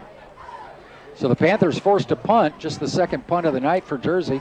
Definitely not the possession you wanted to see coming out of halftime here. You know, you really wanted to try to establish yourself and get some points on the board, and just never really could get in rhythm there again.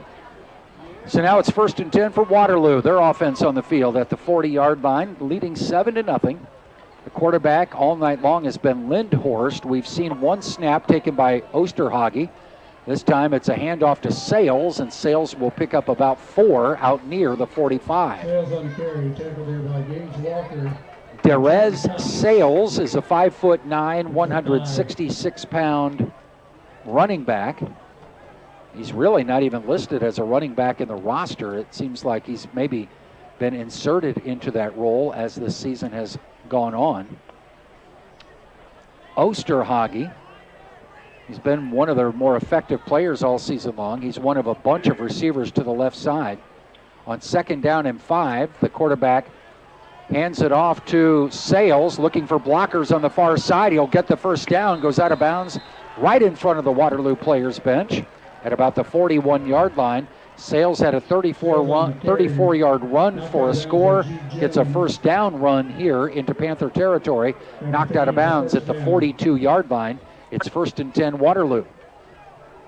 You know, Sales goes around the left end there and got some opening room, hit that second gear, and just took off. We took a little while for our defense, you know, to get up and catch up, but nice run by the young man. He was patient, waiting for his blockers to establish some running lanes. There's a penalty flag flying in as the ball is snapped. This is going to go against the offense. I think they had 2 people moving at the snap of the ball. Offsides, Panthers. Oh, no, it's not. No, it's going to be the offense, I got to believe here. No, they're moving it the other way. It looked to me like may have been 2 people moving at the snap of the football, but it's a 5-yard penalty against Jersey. Encroachment on the defense, and the ball is spotted at the 37. So that gives Waterloo 5 yards, makes it 1st and 5. Panthers again penalized. I mean, it's a 5-yard penalty. It's not back-breaking, but it certainly doesn't help when you're trying to slow down this Waterloo team. Here's the quarterback. Osterhage takes the snap. He's going to be hit in the backfield. He'll fall forward for a couple of yards. Osterhage that time took the snap. Kobe Osterhage, 5'11", listed in the program as a quarterback, but he's not taken many snaps from center tonight. I believe that was just his 2nd snap from the quarterback position, and he picks up about 3. Panthers defense really need to step up here. I mean, especially after our first offensive possession there, need to shut them down here and not let them go. They're in 4-down territory, I would think. Lindhorst, first down. Lindhorst gives to Sales, and Sales gets a first down up the middle. And it looks like Waterloo's going to a little more hurry up here now that they've moved in. They're lining back up here, and not like the first half where they were huddling up and taking a lot of time each play. Quick handoff again to Sales, and he gets a good positive yardage inside the 35 down to about the 27-yard line. Mark it at the 28 officially. 5-yard pickup on first down, 2nd down and 5. 8:48 remaining, 3rd quarter. Waterloo leads 7-0. They scored early in the 2nd quarter after a scoreless first quarter. Panthers held off the board in the first half. Waterloo driving, 2nd and 5. And the ball goes to Osterhage running left. He cuts it inside, and he's going to take it to the end zone. Osterhage on the run. It's stretched wide, but when he got to the numbers, he cut it up inside. And that's going to go as a 23-yard touchdown run for Osterhage. And Waterloo doubles their lead on a touchdown run, and the Panthers not the second half they were wanting. They wanted to come out of the second half locker room and establish something offensively. That wasn't to be, as the Panthers were 3 and out. And now there's an official's timeout. There's a Panther player slow in getting up. That's Francis Vogel, who's apparently got a cramp. He stretched it out himself, and now he's going to hobble to the sidelines as Waterloo lines up for a extra point. Osterhage on the run. And the Waterloo Bulldogs will try to kick the extra point. Snap back, ball down, the kick is away, and it is between the uprights. I think it was Nathan Lloyd kicking the extra points, if I'm not mistaken, but that's a second extra point kick tonight. Waterloo extends their lead now to 14-0 over the Jersey Panthers. Jersey Panthers will have to come from behind on their home field if they want to pick up a win on homecoming night. It's 14-0 Waterloo with 8:23 remaining in the third. Waterloo kicks away when we come back in 30 seconds.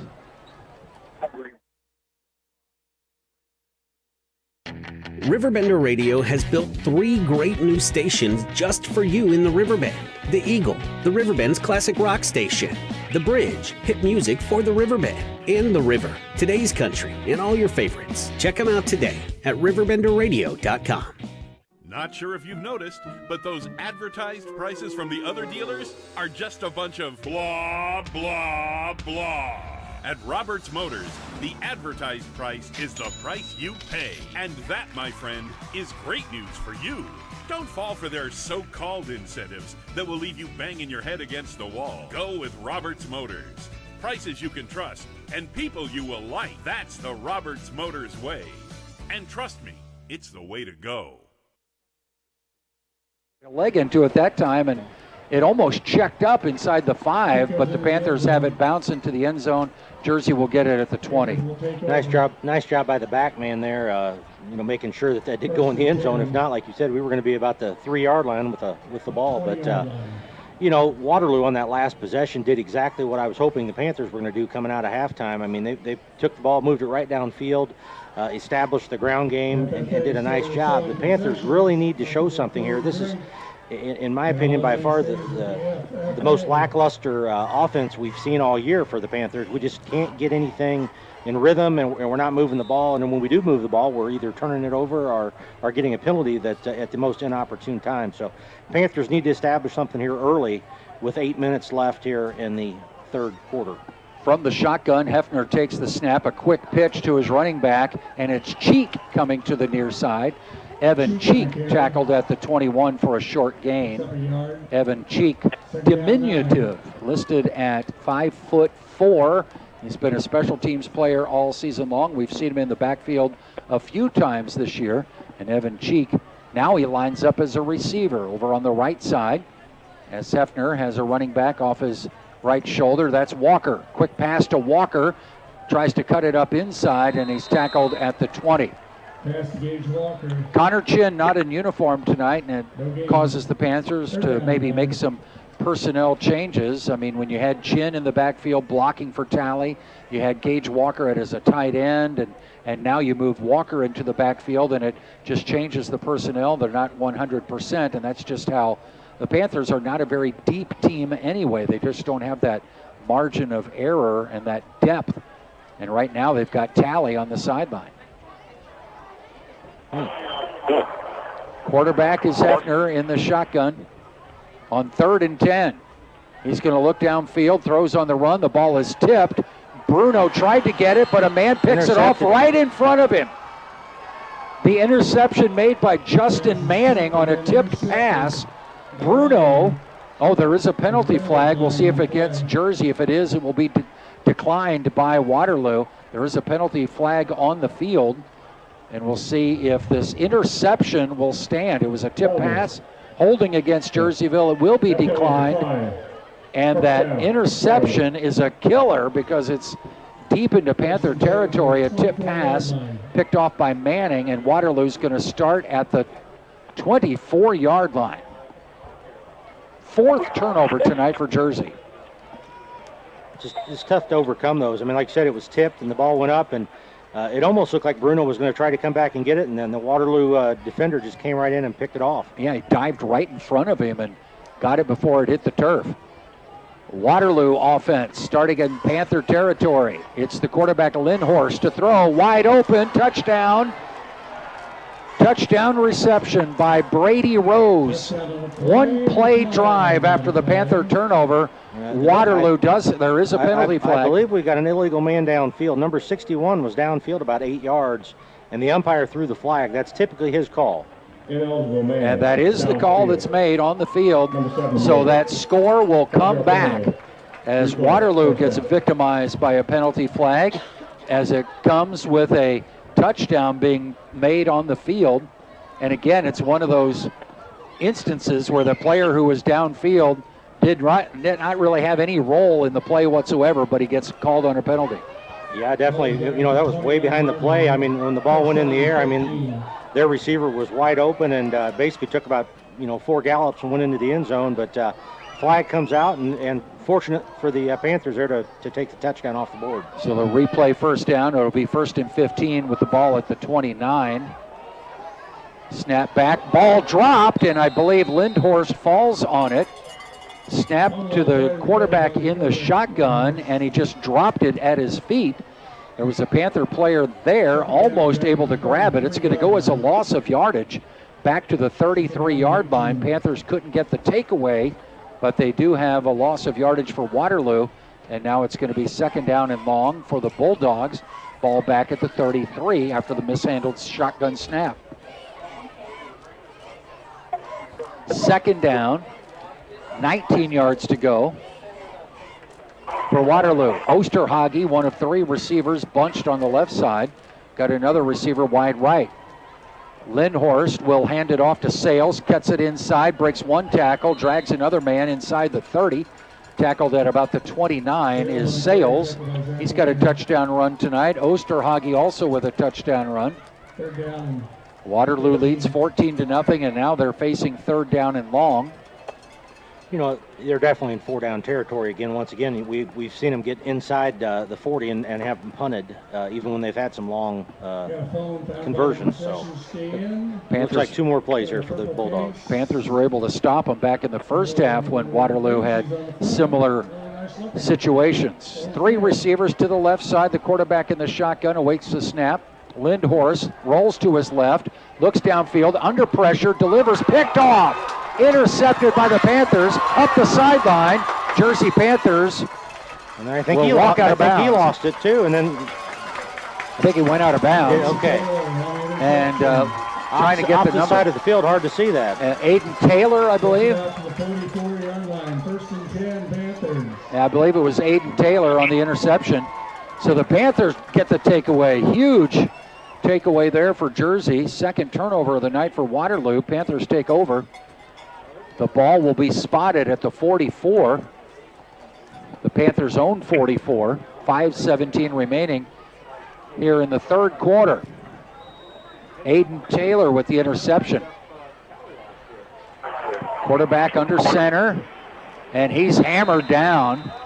I think he kind of mishandled the snap from center, and as he was trying to gather in the football, his concentration was on not fumbling the ball, and he was body slammed by the defensive lineman for Waterloo. It was almost like the defense was right in his grill before our lineman even got touched anybody. He shot the A gap there, and nobody touched him.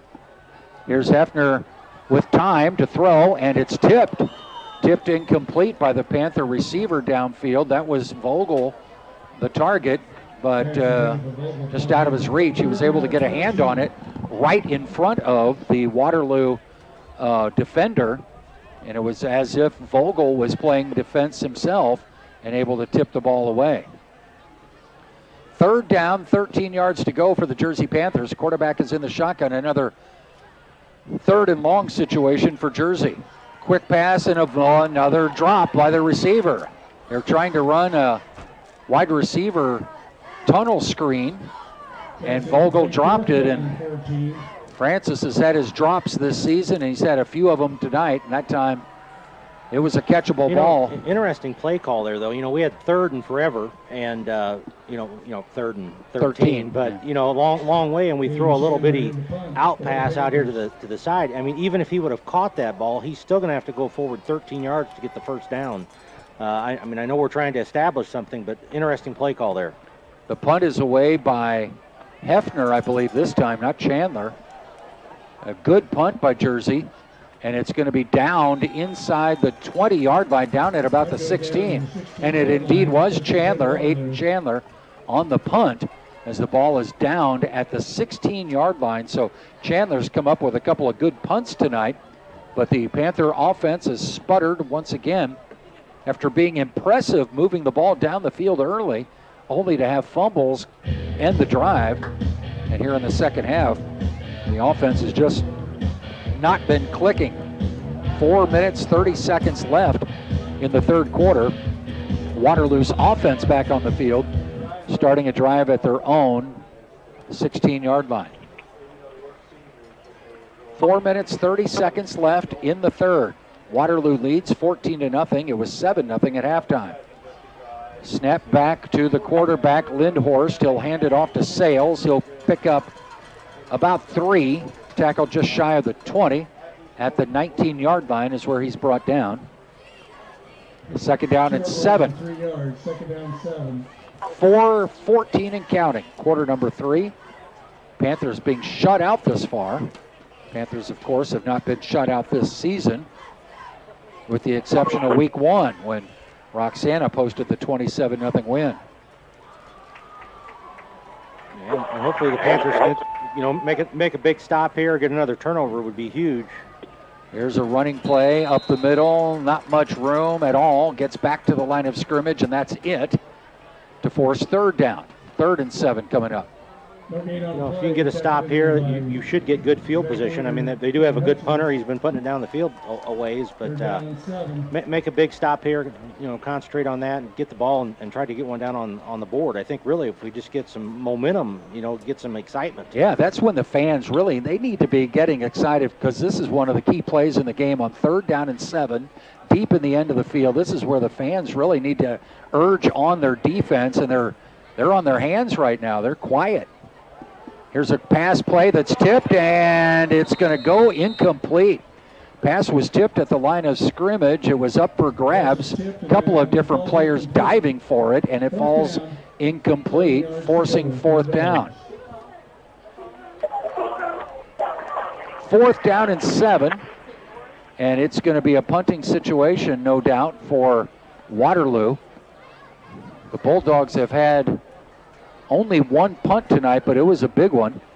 There's another rugby-style kick, and it's another good punt away from the return man and out of bounds on the Waterloo side of the field. And let's see where the official says it went out of play. That's right, at about the 43 is where the Panthers will get it. So decent field position here for the Panthers. They really need to come out here and establish something quick. We've really had a tough time establishing anything coming out after halftime, and we haven't really been able to get into a rhythm. And no first downs in the second half. This is the 4th offensive series. Panthers have started drives at the 39, the 20, the 44, now the 43, and they have no second half first downs. Hefner, quick pass to the right side. The pass is skidding along the turf, and it's ruled incomplete. That time the receiver was able to handle the football, but the pass was thrown low. Yeah, he got his hands on it, but it had already hit the turf by the time he grabbed the ball. So, and a short hop does not count. 2nd and 10. Vogel's to the near side. Joining him over here is Bruno and Cheek. Tight end on the right side for Jersey. Quarterback Hefner in the shotgun with a back in the backfield. Hefner looks to throw, looking left. Now he ducked, and he's going to be sacked. The helmet comes off the man sacking the quarterback. The quarterback never delivered the ball downfield, took the sack, and a loss of yardage all the way back to the 29. And Easton Hefner, you got to have that clock ticking in your head. You got to know that you got to get rid of it. And that time he couldn't get rid of it. And if results in a loss of yardage back to the 29-yard line, and that's generous to give him the spot right there. I agree. And it like I said earlier, this Waterloo defense has given up quite a few points this year, but boy, they are making our offensive line, and they're getting back there. Just we're not getting the job done right now, and our quarterback's been hit numerous times. Quick snap this time. Hefner drops straight back, steps up, and fires it downfield, looking for Bruno, and it's incomplete, but are going to get a pass interference. They're going to say the defender grabbed the receiver for Jersey. That flag came in right as the ball was approaching the receiver. Bruno was trying to make a play inside of the defender, and the defender was hand-checking him, and they're going to call the DPI, defensive pass interference. And it's going to result in a Panther first down. Automatic first down comes with that defensive pass interference, I believe, right? No. Oh, no. Only roughing anymore. Okay. So they'll get the mark off, which will be 15 yards. So, but you do get to play the down, so you'll be 3rd and 4. Okay. So instead of 4th down and long with an incomplete pass, the penalty makes it 3rd and manageable. And the Panthers, trailing by 2 scores, no doubt will probably go for it, even if they fail on 3rd down. Let's hope they can convert on 3rd and a long 4. 3 receivers set up on the left side. Quarterback is under center. They'll run the ball up the middle, and it doesn't look like it's enough as Talley is stopped short. 4th down coming up. Ball at the 48. Needs to get to the 47. It's going to bring up 4th and 1. Jersey quickly up to the line as they will go for it on 4th down and 1. And Jersey will call a timeout to talk about it. So a timeout will be called with 1:36 remaining in the 3rd quarter. Jersey looking at 4th and 1. And I thought that maybe, you run a play quickly and you could maybe surprise the defense, but something Caleb Williams did not like. And there was plenty of time still on the play. We got up to the line fast. There was still 18 seconds, but Coach Williams did not like something and called the timeout. So he's going to make sure that everybody's on the same page as 4th and 1 coming up. We'll take a quick break. Back with more in 30 seconds. Are you in the market for new flooring? Look no further than Ed Eagles Discount Carpet. Ed Eagles has an enormous inventory of carpet, tile, vinyl, and hardwood with professionally trained carpet installers that will treat your project and home with the utmost respect. Lowe's and Home Depot can't even compare. Our discounted prices regularly beat out the big box stores. Stop by today to have your new flooring ready for the holiday season. Ed Eagles, quality carpet, tile, vinyl, and hardwood at discount prices. Located on Humbert Road in Alton. A little bit vocal in the huddle, talking with his team on the near sideline, trying to encourage them that, hey, we got this game if we can get this 4th and 1 and keep this drive going. They trail by 14 points, and there's just a little over a quarter remaining, so this drive is imperative that they keep it going. 4th and 1, and the Panthers will give an I formation look. Quarterback under center. He'll turn, give to Talley. He'll get the first down and more. Carries inside the 40. Still fighting for yards as he gets knocked out of bounds at about the 35. They ran out of the I, and Aiden Talley gets the first down. And Jersey Panthers needed a first down to keep the drive going, and they get it right here. Nice big play there for Talley. Good job by the line. Opened it up on the right side, and Talley got out to the outside, and nice run. Jersey Panthers now looking at 1st and 10 from the 36. Hefner to throw, has Vogel, makes the catch. Another Panther first time. Vogel was able to hold on this time and move the chains, and now he's slow in getting up with possibly another cramp as Francis Vogel is on his backside out on the field as he's slow in getting up after getting what was a Panther first down. There's an official's timeout for injury. And now a penalty flag comes in. They throw a penalty flag towards the Waterloo bench with a dead ball situation. We'll see what that is. When that flag went way high in the air there, too. Yeah, I don't know what was said. Typically when they go that high, either it's a personal from the foul. sideline, yeah. Yeah, and that went sailing right towards the Waterloo bench. Here's Vogel hopping up, and he's going to, instead of getting it stretched out and be able to walk off, he's going to hop off and get to the sideline and get some more treatment maybe on the sideline. So Craig, there comes, we had that second sideline warning. What the official just said there was it was another sideline, but on this case now that's an unsportsmanlike against the coach. So if their coach gets another sideline warning or an unsportsmanlike, he will be ejected from the game.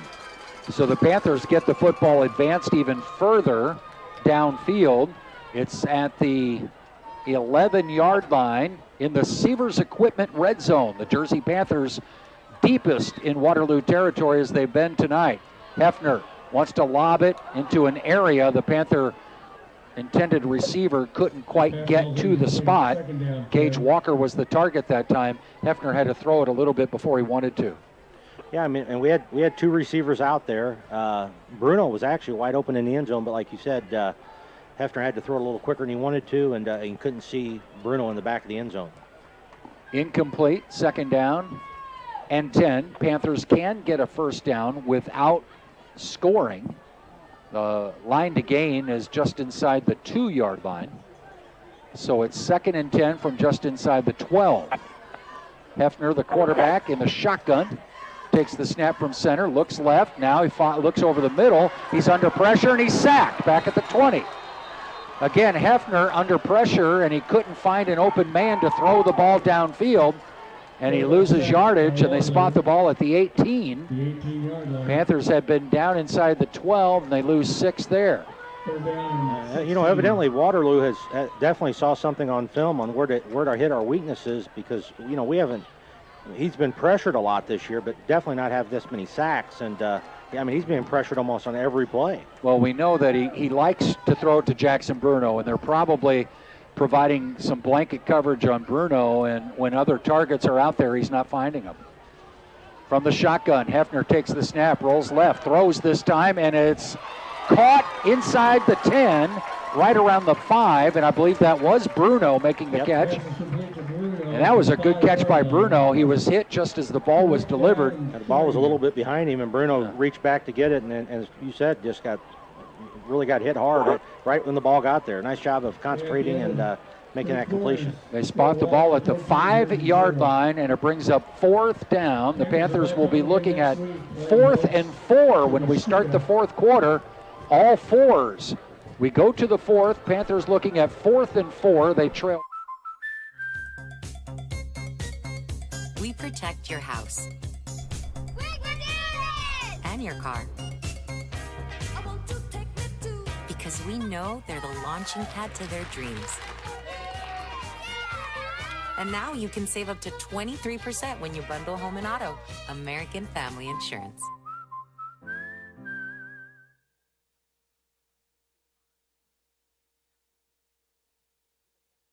I set the thermostat so my house would be warm when I got home from work, but the kitchen is still cool. At Barrett Heating and Cooling, we stand behind every Lennox system we sell. My dealer said he'd take care of everything. At Barrett Heating and Cooling, we understand everyone wants prompt, professional service. Turns out it wasn't my furnace after all, just a little something blocking the vent. Pretty smart dog if you ask me. For service you can count on, call Barrett Heating and Cooling. Lennox, innovation never felt so good.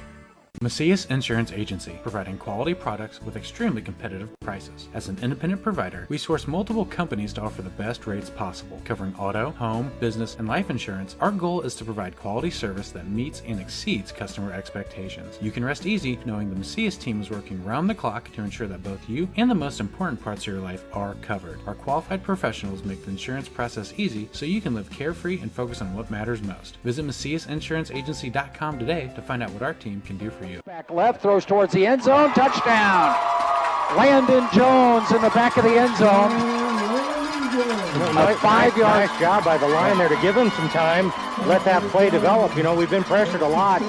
Jones kind of rolled out in the middle and went out to the corner of the end zone, and the line gave Hefner enough time there to get the ball out there. Nice job by the Panthers. Easton Hefner connects with Landon Jones, and like you said, it had to develop a little bit for Jones to cross the back of the end zone, and he catches it, and the Panthers get on the board.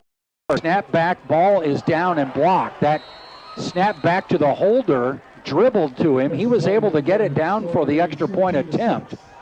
But then the holder got clobbered because the ball hit the ground. So once again, it's live. I mean, that was Hefner, the quarterback, who's also the holder on extra points, and he took a hit as that ball dribbled back to him. So that's a big point that the Panthers failed to get. The score is 14-6. Still a one-score game. Jersey Panthers will have to kick away to Waterloo. We're very early in the fourth quarter. Officer Tiefertiller is running with the Panther flag. The Panthers have energized the crowd a little bit, and the crowd needs to energize their defense when the Panthers defense gets out onto the field. And Hefner is being helped to the sideline, and he may have suffered something more serious than what we had expected. The kickoff is coming up when we return in 30 seconds.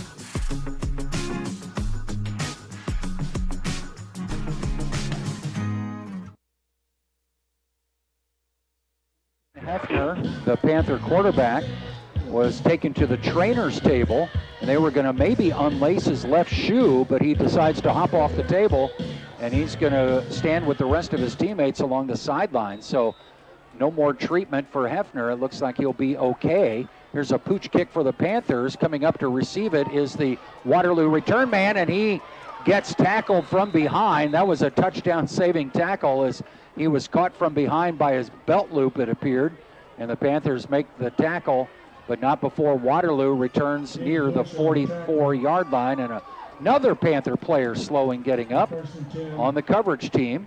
Got a Panther player being tended to by the training staff. And this looks like a lower body injury of some sort that may be a bit more severe. So Tanner Crumweedy, the trainer, tending to the player that's on his back on the field. Doc John Paulchef out there with him too. So good to see that. We're fortunate as a program that Doc John's been around. Tim Lyons is also out here tonight. Yeah, I was going to say you've got two docs out here. Offside. Kicking team. Penalty against the Panthers on the kickoff. Waterloo, I guess they did not decline the penalty. Well, that's interesting, Craig. I mean, typically if you have a... Looks like Aiden Taylor was the injured player. On a kickoff like that, typically if you're offsides, they blow it dead and you have to re-kick. There's no choice. You could decline the penalty and not move them back, but... So the ball will be spotted at the 43. So the Panthers get on the board. That's a good thing, and it came on the first play of the fourth quarter, so that means they've got time remaining to get back into this ball game. It's now 14-6. Waterloo offense will be on the field, and this is where the Jersey Panther defense needs to make a stand, much like they did early in this game. Let's see what they can do here with 11:48 remaining in the fourth quarter. As they spot the football at the 43, they replace the kicking ball with a regular football. The officials continue to confer, and I'm not sure what they're talking about.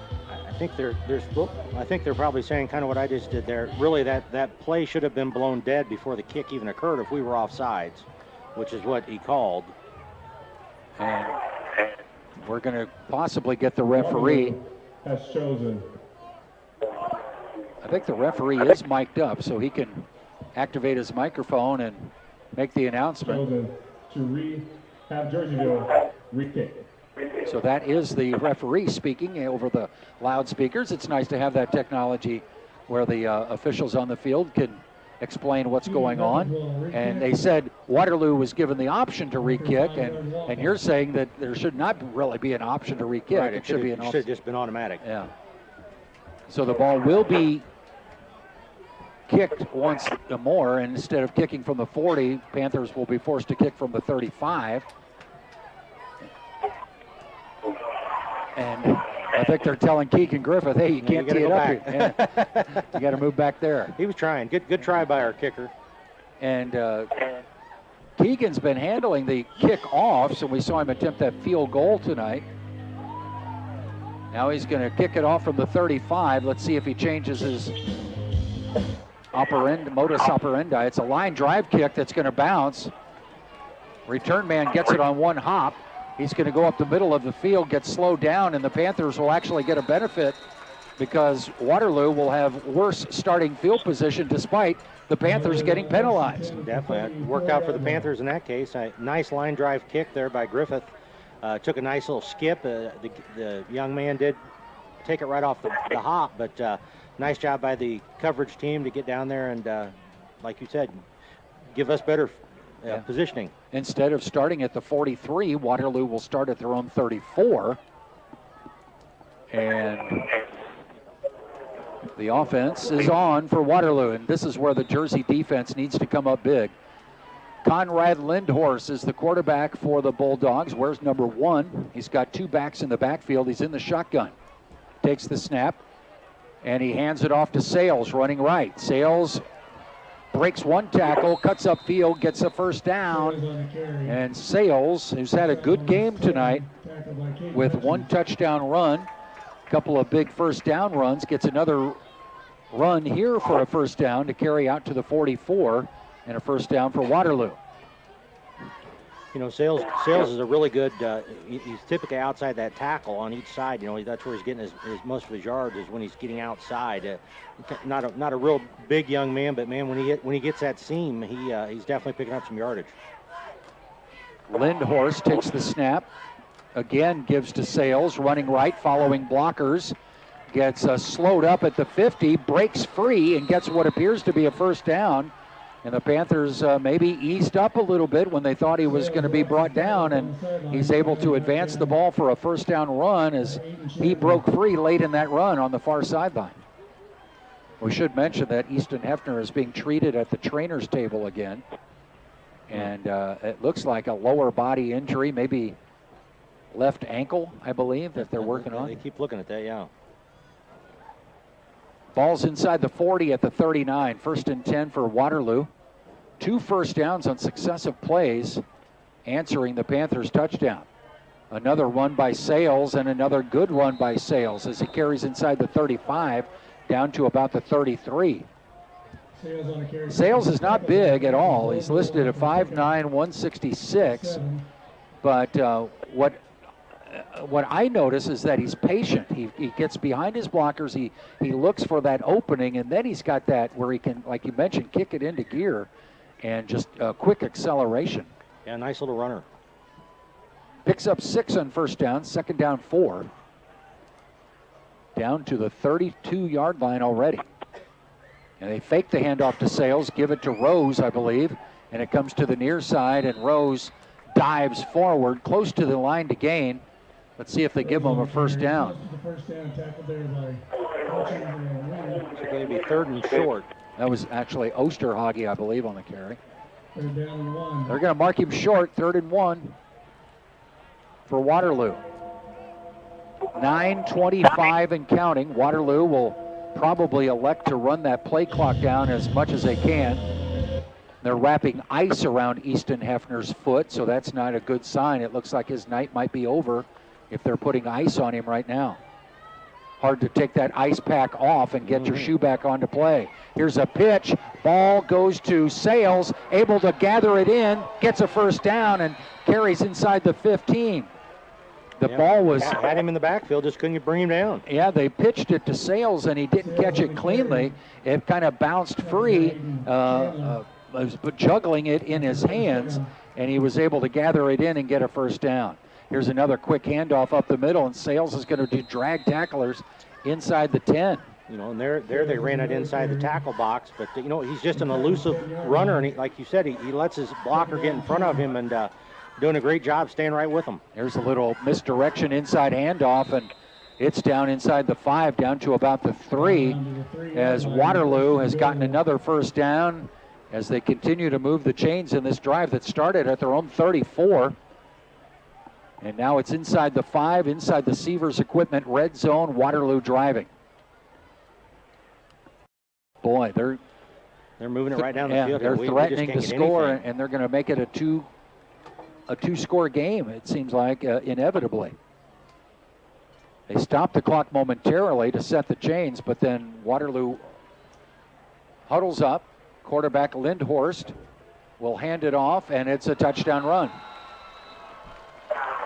And I believe it is number 21, Sales. I can't see. I believe that's who it was, yes, Greg.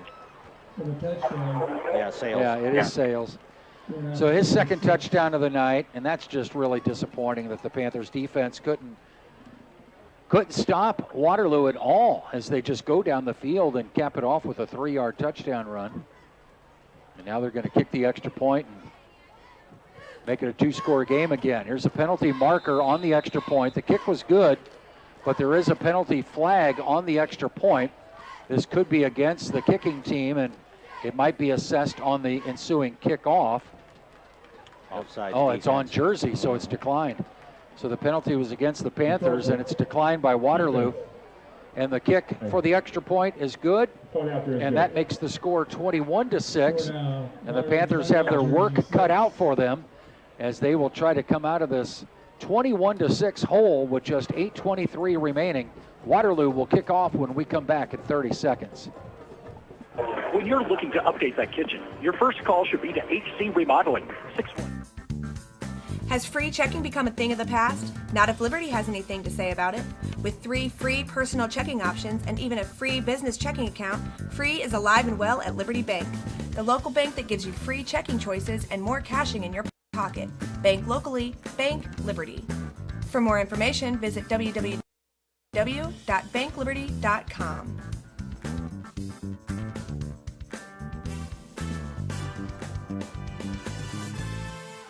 You won't find a better health club than Nautilus Fitness Center. More cardio, more free weights and equipment, more classes, a swimming pool, and more. If you're serious about your health and want to make a change, then stop thinking about it and visit Nautilus Fitness Center. We're gonna have a new Panther quarterback as this game goes into the middle stages of the fourth quarter. Here's a good return by the Panthers up the sideline, and knocked out of bounds was Landon Jones. Jones will be knocked out of bounds back at the 37. He finally went out of bounds down around the 30, but they said he stepped out of bounds at about the 37, 38-yard line, right in front of the Jersey Panther players bench. And one of Shane DeShirley's kids was out there, his daughter, and she almost got run over. It's one of the things that the Spirit gets to be on the sideline during the game, and he had his family member out there that almost took a hit. The ball's going to be spotted at the 38. That's where the Panthers will start after the good return from Landon Jones. That's what they needed to shorten up this field. Panthers will have their first drive of the night start in Waterloo territory at the 38-yard line. It looks like they're going to tack some yardage on. There may have been a late hit out of bounds or something. Well, that's kind of what I'm wondering, because, I mean, if they had him out here and the tackle happened like another 12 yards downfield, so... Not that I heard the whistle, but with these headphones on, a little difficult to hear. Actually, we get a little excitement out of the crowd there. That's probably the first excitement we've seen in a while. So instead of starting at the 38, the Panthers will actually start at the 23 after the 15-yard penalty tacked on with the hit out of bounds. The man stepped out of bounds for Jersey. Landon Jones stepped out of bounds, and then a hit was applied after he went downfield a little bit. Jackson Bruno is the new quarterback. Snap back to Bruno. Quick pass right side and through the hands of Vogel again. And I don't know. Francis has had a rough night. Been a rough night tonight. A pretty good thrown ball. Actually, right that was to the sideline, but Jude Jones, not Jude Jones. Okay, not Francis. So it's Jude Jones was the target that time. And that was another pass. I mean, we go back to that Roxana game, first week of the season. So many drop balls back in week 1. Roxana was probably the better team. Tonight, I don't know. I mean, Panthers need to improve their ball catching skills. 3 receivers go to the left side, Vogel, Cheek, and a third receiver. Now we're going to get a timeout. Play clock was running down, and the Panthers have to call a timeout Panther coach Caleb Williams will talk to his team. That's a second timeout called in the Not one half. you want to use here. I mean, especially down, 15 points here, 8 minutes left in the fourth. I mean, time is of the essence here. And I guess on 2nd down and 10, he thinks that it's an important play call, so he calls the timeout. And we'll take 1-2. Back with more in 30 seconds. GTI is the telecommunications expert in Jersey County. Technology has certainly changed in GTI's 100 years in business, but some things never change.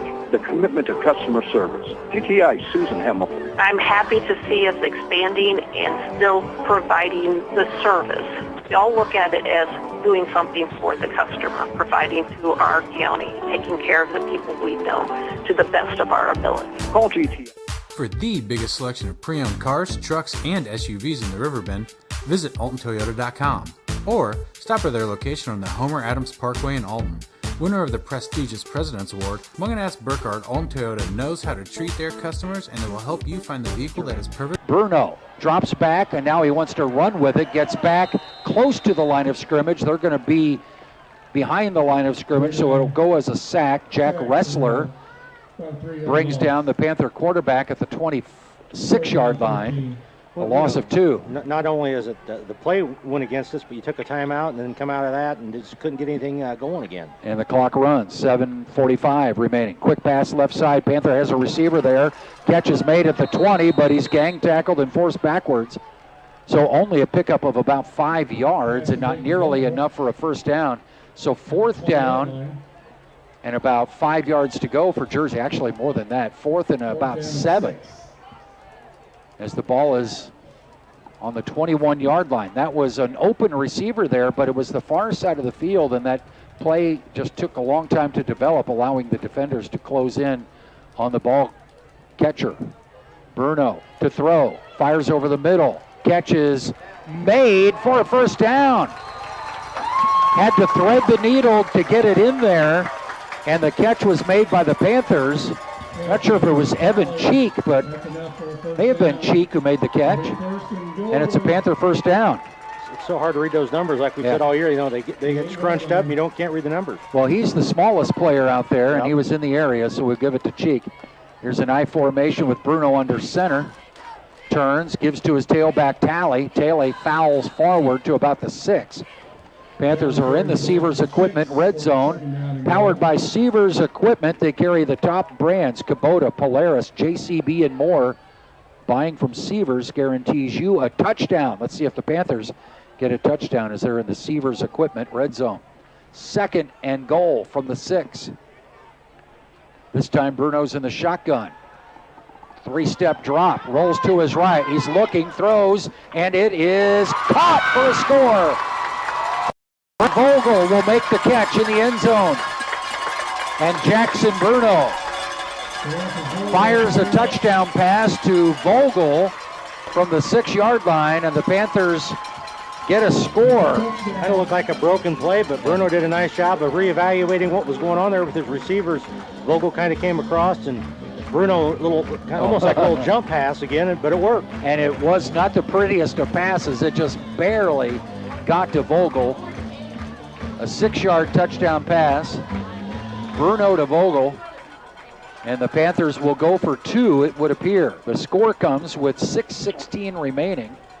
Already the 3rd touchdown scored in this 4th quarter. Panthers going for 2. Bruno takes the snap, turns, wants to throw now, and it's tipped and incomplete. So that makes the score 21-12. So 2-possession game. And it's a 2-possession game. Those 2 points were so critical, and the Panthers fail on the 2-point conversion. And now they need 2 more possessions if they want to come from behind and post a win on homecoming night.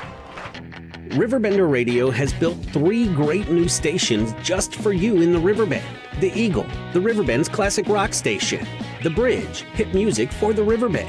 And The River, today's country, and all your favorites. Check them out today at RiverBender.com. Not sure if you've noticed, but those advertised prices from the other dealers are just a bunch of blah, blah, blah. At Roberts Motors, the advertised price is the price you pay. And that, my friend, is great news for you. Don't fall for their so-called incentives that will leave you banging your head against the wall. Go with Roberts Motors. Prices you can trust and people you will like. That's the Roberts Motors way. And trust me, it's the way to go. Panthers are still down by 2 scores. Griffith will tee the ball up at the 40 as Panthers score a touchdown, but they fail on the 2-point conversions, and the Panthers missed a kick earlier, had a kick blocked after their first touchdown. 2-point conversion attempt fails here. And really, I think that's where Hefner was injured. It was on that kick. Yes, it was. He got hit and there's a still not recovered. Onside attempt, but it's going to be covered up by Waterloo. Not your traditional onsides where it's just skipped across the turf. It was kind of popped up a little bit, forcing a Waterloo player to catch it on a short hop. They do so without bobbling it, and Waterloo's going to have good starting field position at the 43. So the Panthers have scored touchdowns on their most 2 recent possessions. But now, more than ever, they need something from their defense, whether it's a takeaway, a 3 and out. They need something from their defense here, as Waterloo will have the football at the 43, leading 21-12. And the Panthers, remember, have taken 2 timeouts in this half already. Here's a tackle made after a gain of about 4 that time for Waterloo. Sales has not had very eye-popping numbers coming into tonight, but he's had a good game running the football. I wanted to look at Sales' rushing statistics on the season. 389 yards, 5 touchdowns. He is their leading rusher, but you compare that to Jersey, that was under 400 yards coming in, where Tally had over 600 yards coming into tonight. 2nd down and 6. Going in motion, Osterhage. They'll give to him, Osterhage. He'll get a 1st down as he keeps the feet churning. Panthers are just chasing him as he gets tackled at about the 44-yard line. A 1st down for Waterloo, and the Panthers just cannot allow Waterloo to keep piling up the 1st downs because they'll get fresh set of downs. The clock will continue to run, and it's all in Waterloo's favor, leading by a 21-12 score. And it looks like Jones just got dinged up on that last play. Landon, he's coming off the field. Looks like he's got a bum shoulder maybe, but just got a sub put in, and we'll have to see. A lot of Panthers are going down here this evening. Yes, they are, and he's favoring that left shoulder as Hefner is done for the game. And Aiden Taylor's also on the sidelines being treated. Penalty flag comes in, and this looks like it's going to be against the Panthers. Dead ball foul, 5-yard penalty on offsides.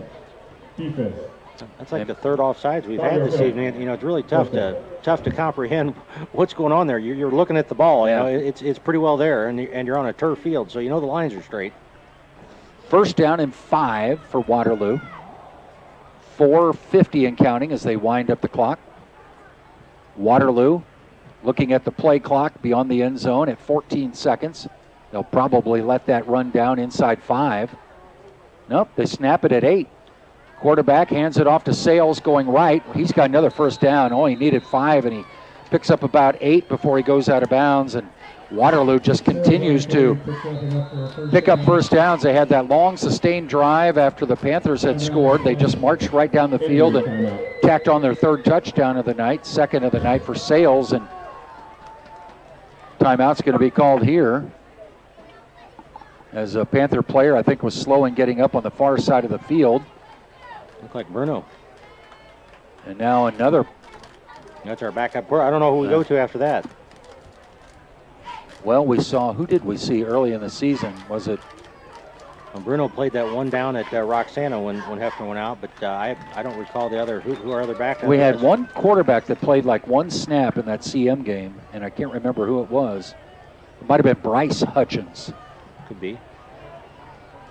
So that was an official's timeout. They got the ball spotted at the 32-yard line. Waterloo's looking at 1st and 10. We're down to 4:30 remaining. Quarterback takes the snap, gives it to Osterhage. Gets around the edge on the right side, and Panthers all night long, they've just not been able to set the edge defensively, and Waterloo's been able to get around the edge and get good yardage, and that time Osterhage picks up about 6. Well, and what's interesting, Craig, is they're running to the short side of the field, but they're capitalizing. They're using that sideline as actually almost a benefit to them. I mean, they hit that sideline and just scamper on up down, getting 5-6 yards every time. Yeah, the Panthers have really given up a lot of rushing yards here tonight against a Waterloo team that really did not have eye-popping numbers coming in. 2nd down and 4. Again, the play goes to the right side, and it's Sales this time, gets another first down inside the 20. Again, going out wide and turning it upfield and gets a first down. That's the 3rd first down of this drive. Sales with the run inside the 20, ball spotted at the 19. And Waterloo finds themselves in the Sievers Equipment red zone once again. 3:30 to go. It was a 7-0 score at halftime, a scoreless third quarter. We've already seen 3 touchdowns here in the 4th, 2 by the Panthers, 1 by Waterloo. And the Bulldogs are threatening again. This time they run left, and there's nowhere to go as the Panthers bring down the ball carrier, number 11, Osterhage, and a loss of about 4. Would